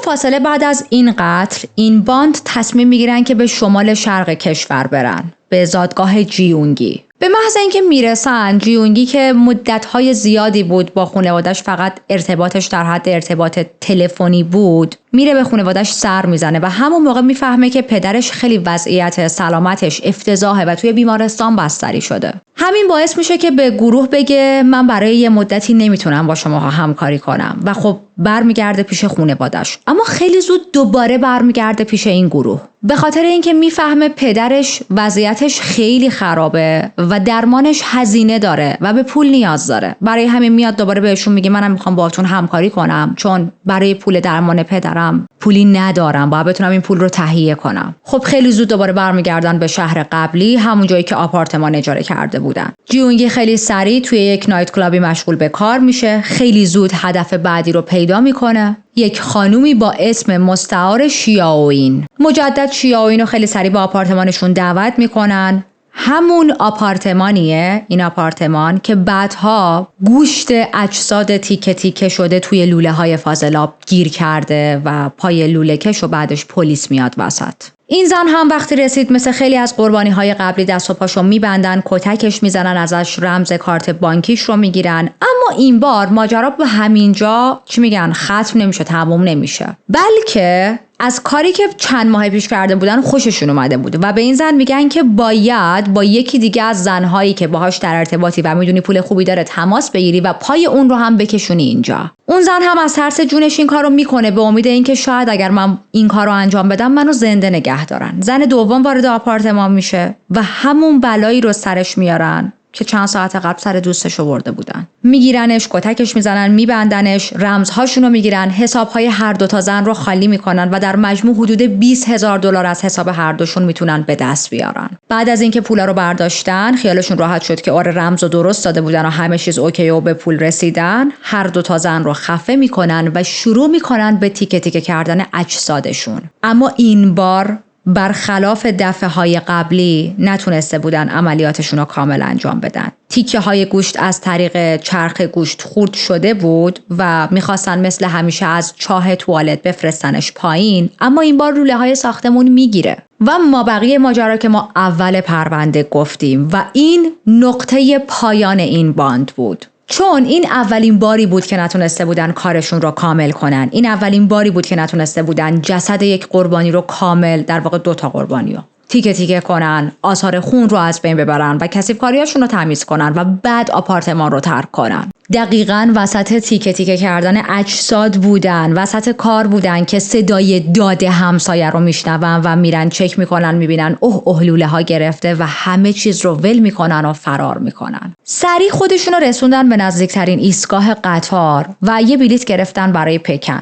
از اونجا هم بلافاصله سوار یه قطار دیگه شدن که میرفت به یه شهر دیگه، یه شهری حدود 1600 کیلومتر دورتر از محل جنایت. اینجا دقیقاً همون نقطه‌ایه که حلقه جنایت هاشون ترک برمی‌داره و بوی مرگ بالاخره از لای لوله ها به خیابون میرسه. این 4 نفر بعد از فرار کردن اولین کاری که کردن اجاره یه آپارتمان مشترک بود با استفاده از کارت شناسایی جعلی یانگ شوینگ. حالا که جنایت هاشون برملا شده بود، کاملا میدونستن که وقت زیادی برای قایم شدن ندارن. میدونستن که هر چقدر بیشتر از دست پلیس فرار کنن، تحت تعقیب ملی شدنشون بیشتر میشه. تنها چانسی که برای زنده موندن و فرار کردن از ارست داشتن این بودش که بتونن یک هویت جعلی برای همشون واسه خودشون یک هویت جعلی درست کنن. چند ماه اول واقعا مثل فراری ها دارن زندگی میکنن. تو خونه قایم شدن، فقط برای لوازم، مثلا خرید لوازم واجب، خرید مواد غذایی یا چیزای ضروری از خونه بیرون میزدن. ولی بعد از مدتی که میبینن پلیس سر و کله‌اش پیدا نشده و هیچ کس نیامده سراغشون، کم کم احساس امنیت کردن و تصمیم میگیرن که از هم جداشن.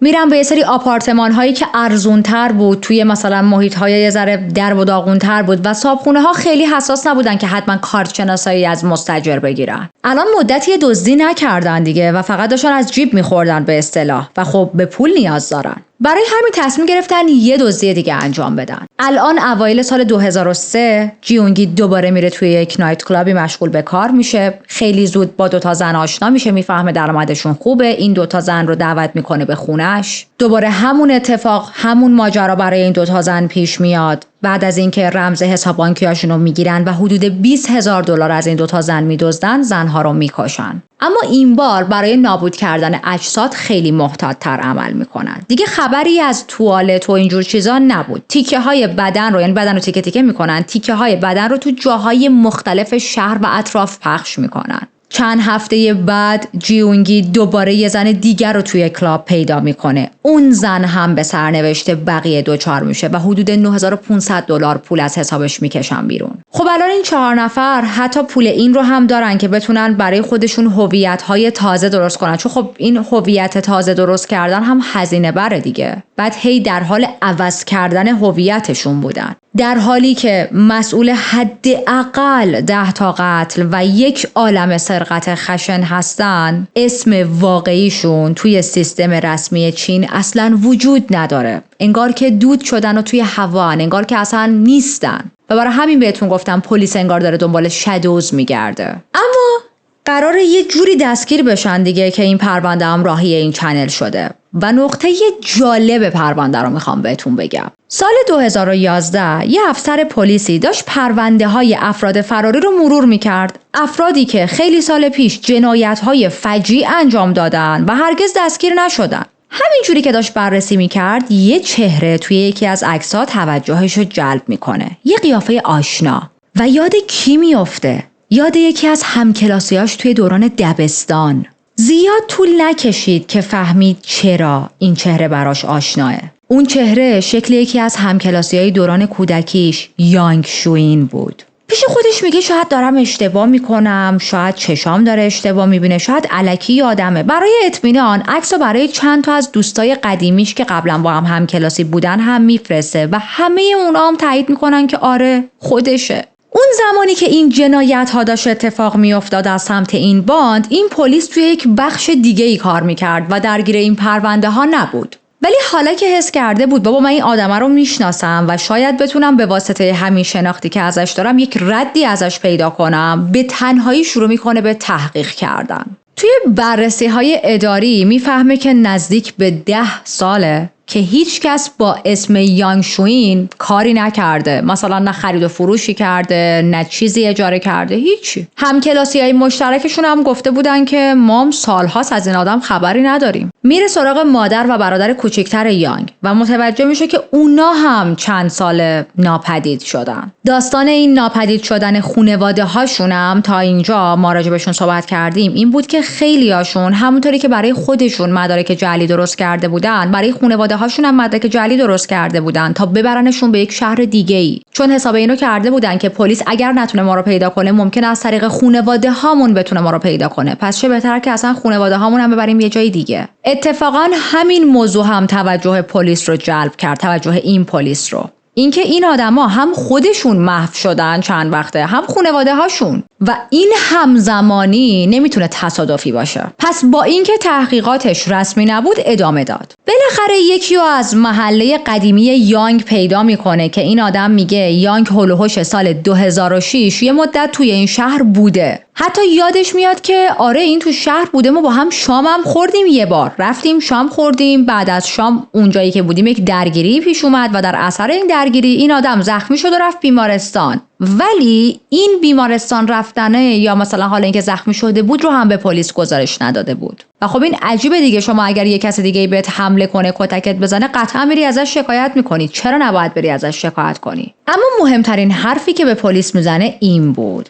میگه که من وقتی رفتم بیمارستان ملاقاتش دیدم اسم روی تخت یه چیز دیگه ای ثبت شده، یعنی این آدم تغییر اسم داده بوده. پس الان این مأمور پلیس فهمیده که دلیلی که نتونستن این 4 نفر رو پیدا کنن اینه که یکسره دارن هویتشون رو تغییر میدن. حالا سوای این که لوکیشن به لوکیشن در حال فرار هستن، خب اسمشون هم هی دارن تغییر میدن. میره به اون بیمارستان، آدرسی که این آدم توی اون بیمارستان ثبت کرده بود رو بررسی میکنن و میفهمن که آدرس جعلی بوده. پس تمام این جستجو رو به کل استانهایی که از قبل درگیر این کیس آنسالفد بودن اطلاع میده، گزارش میده. ولی خب بازم هیچی. اما این مأمور دست بردار نبود و قرار نبود بکشه عقب. تحقیقات رو ادامه میده.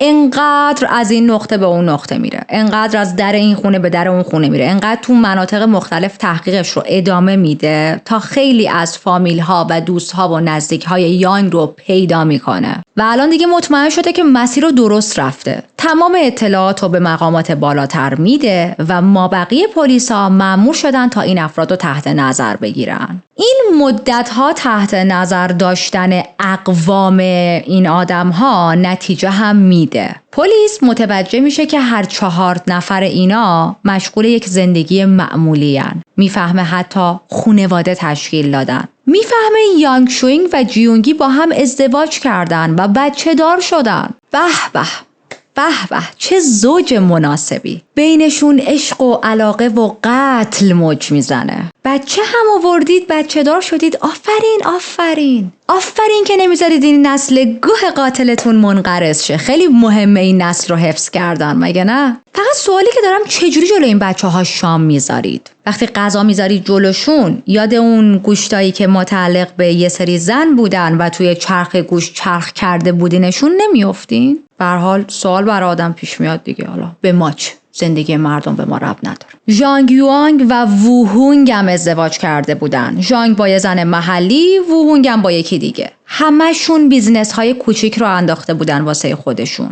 یانگ شوین 2 سالن بیلیارد داشت و یک مرکز ماساژ.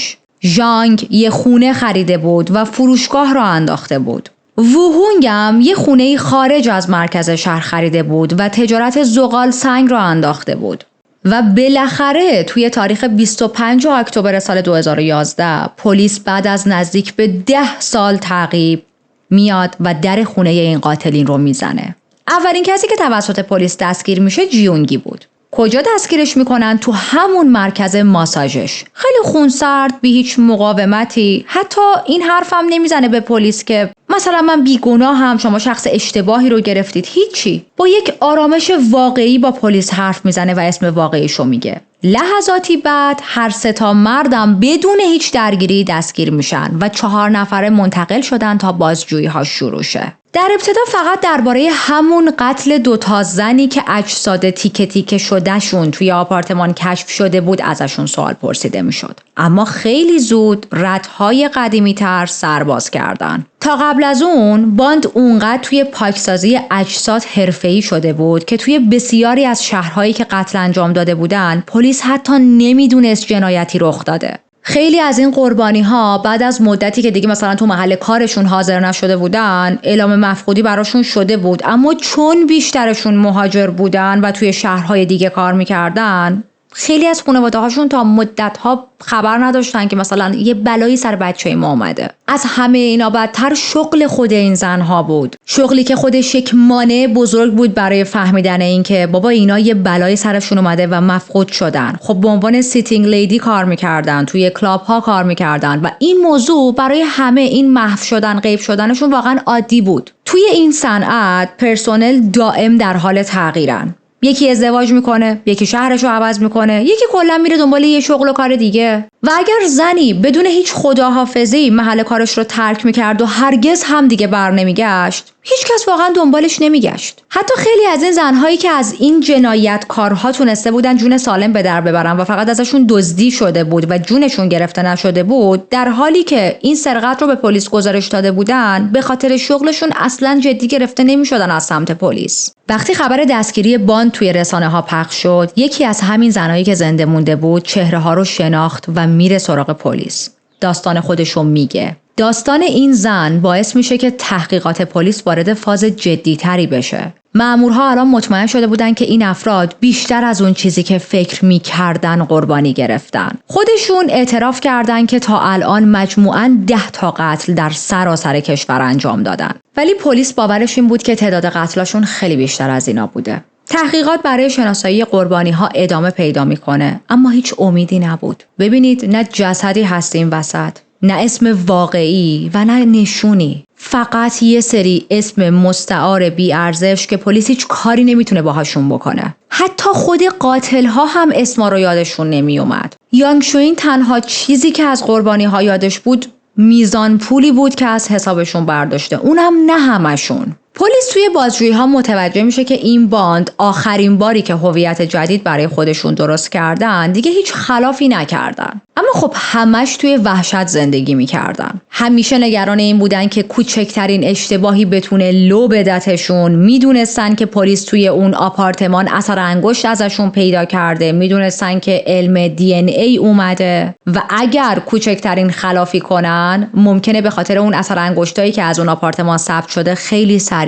دستگیر شن. برای همین خودشونو کاملا از جامعه و مردم جدا کرده بودن. هیچ دوستی به جز خودشون 4 نفر به جز داخل همین گروهشون نداشتن. فقط توی نیویرها با هم دیدار میکردن. بیرون نمیرفتن، هیچ سفری نمیرفتن، سوار هواپیما نمیشدن، هیچ تفریحی نمیکردن. حتی پولها و درآمدی هم که از کسب و کارهاشون داشتن حالتی بود که فقط پول نقد میگرفتن که مجبور نشن به خاطر این پولها برن بانک. پولهاشون رو توی گاف صندوقای خونه‌شون قایم می‌کردن و با این همه پول که به دست آورده بودن هیچ لذتی از زندگی نمیتونستن ببرن. دروغ چرا؟ یه کوچولو خیلی کوچولو دلم خنک شد. یه کوچولو یکم مثلا در حد 5%. چون خیلی دردناکه که شما کلی پول داشته باشی ولی نتونی ازش استفاده کنی. اما نکته عجیبی این بود، چیزی که باعث شد همه چیز لو بره در اصل نه رد پول بود، نه تماس‌های مشکوک. فقط یه چیز ساده. اونم این که یانگ شوین اسم مادرش رو توی مدارک جعلی تغییر نداده بود. چرا؟ چون مادرش سالها با بیماری روانی دست و پنجه نرم می‌کرد و در نهایت مبتلا به اسکیزوفرنی شده بود. وقتی میخواستن اسم جدید بهش بدن سردرگم میشد، گریه میکرد، عصبانی میشد. برای همین نتونستن هویتش رو تغییر بدن. و همین نکته کوچیک بود که پلیس رو به این آدم ها رسون. تونستن مادرش رو پیدا کنن و ارتباط این آدم با مادرش و بقیه اعضای باند رو فهمیدن. البته این وسط این باند یک کمک ناخواسته دیگه ای هم کردن. وقتی ازشون درباره هویت جعلی پرسیدن میان اسم مأمور پلیس هایی که برای اینا مدارک جعلی صادر کرده بودن و میدن و خب نتیجهش چی میشه؟ توی این پرونده 2 مأمور بازداشت و زندانی شدن، 6 پلیس دیگه هم کاملا از کارشون اخراج شدن. دادگاه باند 2 سال بعد برگزار شد. حالا دلیل این تأخیر چی بود؟ همین تلاش پلیس برای شناسایی قربانی هایی که جسدشون هم هرگز پیدا نشد. متاسفانه تعداد زنهای مفقودی توی اون سالها انقدر زیاد بود که پلیس نتونست با قطعیت بگه کدوم یکی از قربانی ها، کدوم یکی از مفقودی ها در واقع قربانی های این 4 نفرن و کدوم ها نیستن. و این خیلی تلخه دخترها، برای من خیلی تلخه. زنهایی که اینجوری با بیرحمی به قتل رسیدن، بدنشون تیکه تیکه شده و حتی دنیا اسمشون رو نمیدونه.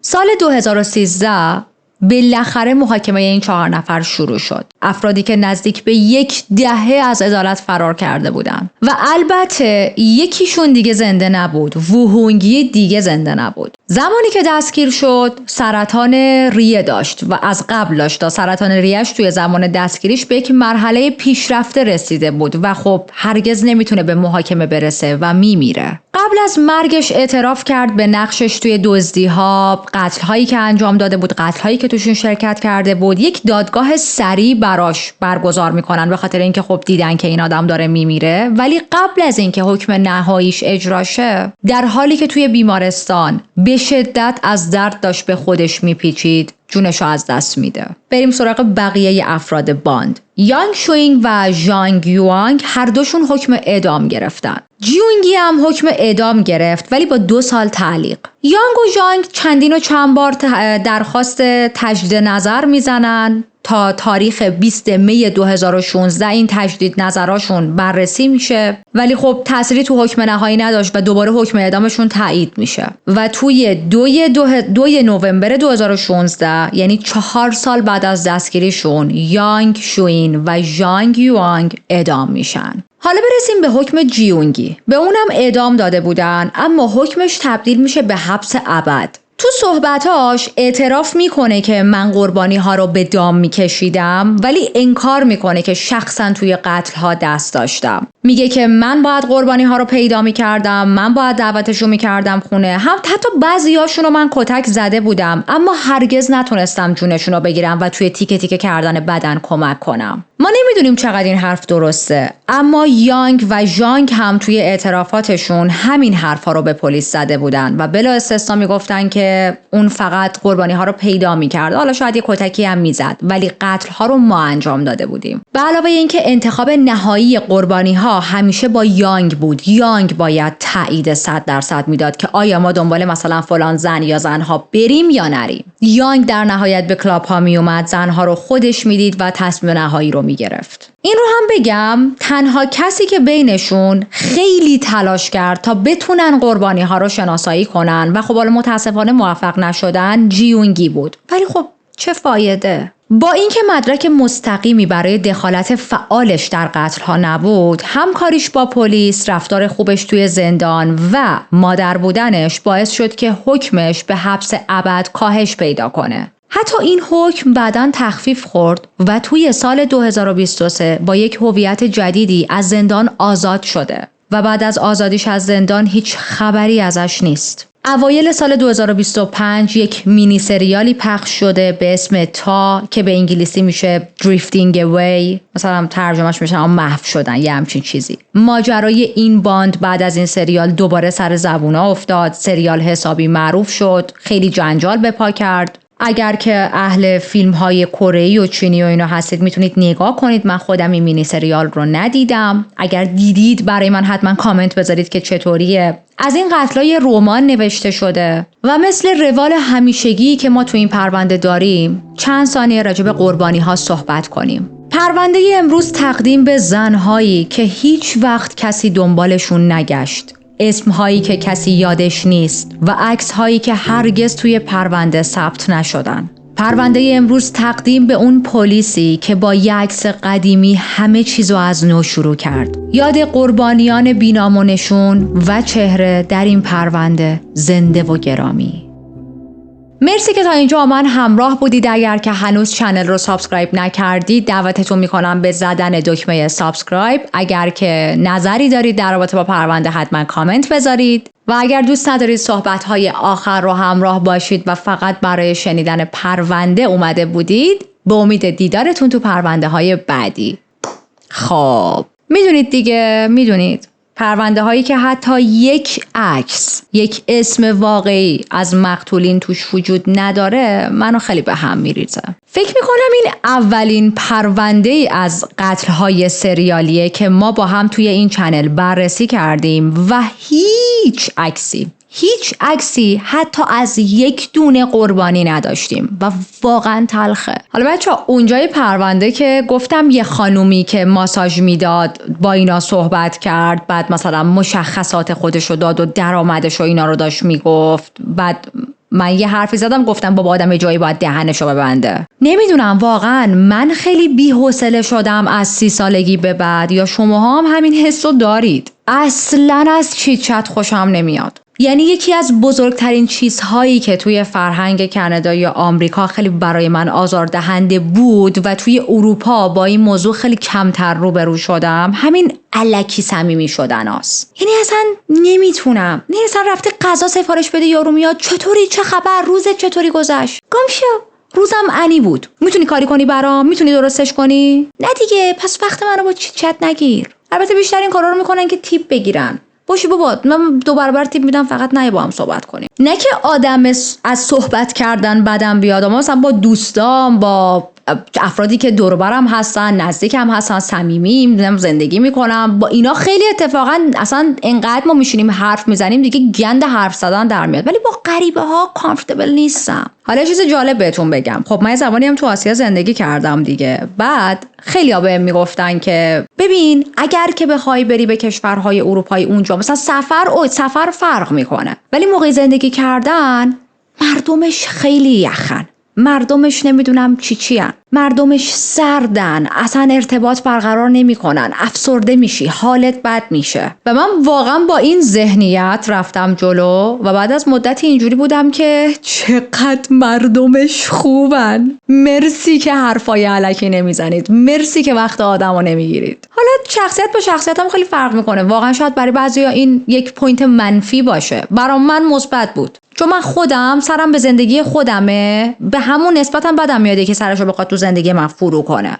یعنی حالتی هم که ببین من کلم تو زندگی خودمه، تو هم کلت تو زندگی خودت باشه، این مرزها رو رعایت کنیم، مگر اینکه حالا خیلی با هم صمیمی باشیم که خب نیستم دیگه. مثلا من با یه غریبه‌ای که توی یه رستوران اومده اوردر منو بگیره چه صمیمیتی دارم؟ اینم بهتون بگم، فکر کنم امروز آخرین روزیه که ما توی این استودیو پرونده ریکورد میکنیم دیگه، این دکور نیست. حالا توضیحات کامل رو که تو ویدیوی قبلی داده بودم، دوستانی که ویدیوی قبلی رو دیدن دیگه دوباره نمیگم اینجا. و نمیخواستم هم امروز اینجا ریکورد کنم، ولی نمیتونستم اون خونه جدیدم ریکورد کنم به خاطر اینکه یه سری اسباب و اینا داریم میبریم و خیلی سر صدا میشد. یعنی باید یا چند روز پرونده رو مینداختم عقب یا اینکه خب دوباره میمدم اینجا ریکورد میکردم و من این آپشن 2 رو انتخاب کردم.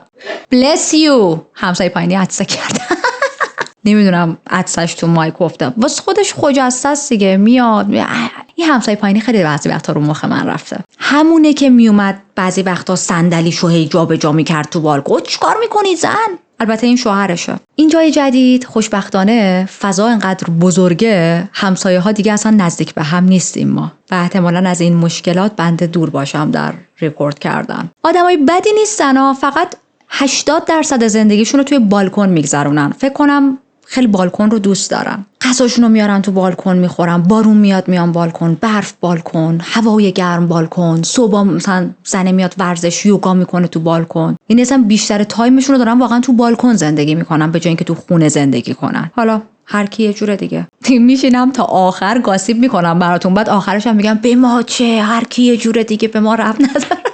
خلاصه اینم از این. فکر کنم این استودیو دیگه آخرین بار من براتون رکورد میکنم داخلش. دلم تنگ میشه نه، چون جای جدید بیشتر دوست دارم. خیلی هم این چند وقت من درگیر جابجایی بودم و هستم، یعنی نه که یه وقت منت برداشت نکنید، اصلا ما این حرفا رو با هم نداریم. اینا رو فقط میگم چون خب شما جای من نیستید و تا من اینا رو بیان نکنم متوجه حالا خوشی ها یا سختی های مسائل و کار و اینا نمیشید. واقعا در حین جابجایی این که من بتونم پرونده ها رو هم زود دستتون برسونم خیلی فشار روم بود، خیلی برام سخت بود، ولی خب حالا خوشبختانه موفق بودم، آن تایم بودم. و تنها چیزی که خیلی خستگی من رو در میبره کامنت هاییه که برام میذارید. یعنی هی میخونم چشام قلبی میشه، هی کامنت بعدیو میخونم چشام بیشتر قلبی میشه. خلاصه اینم از پرونده امروز و منم دیگه خیلی فرصت اینو نداشتم واسهتون لباس فنسی بپوشم و حالا دیگه مثلا موهامو درست کنم، همینجوری دیگه نشستم واسهتون پرونده رو ریکورد بکنم. چون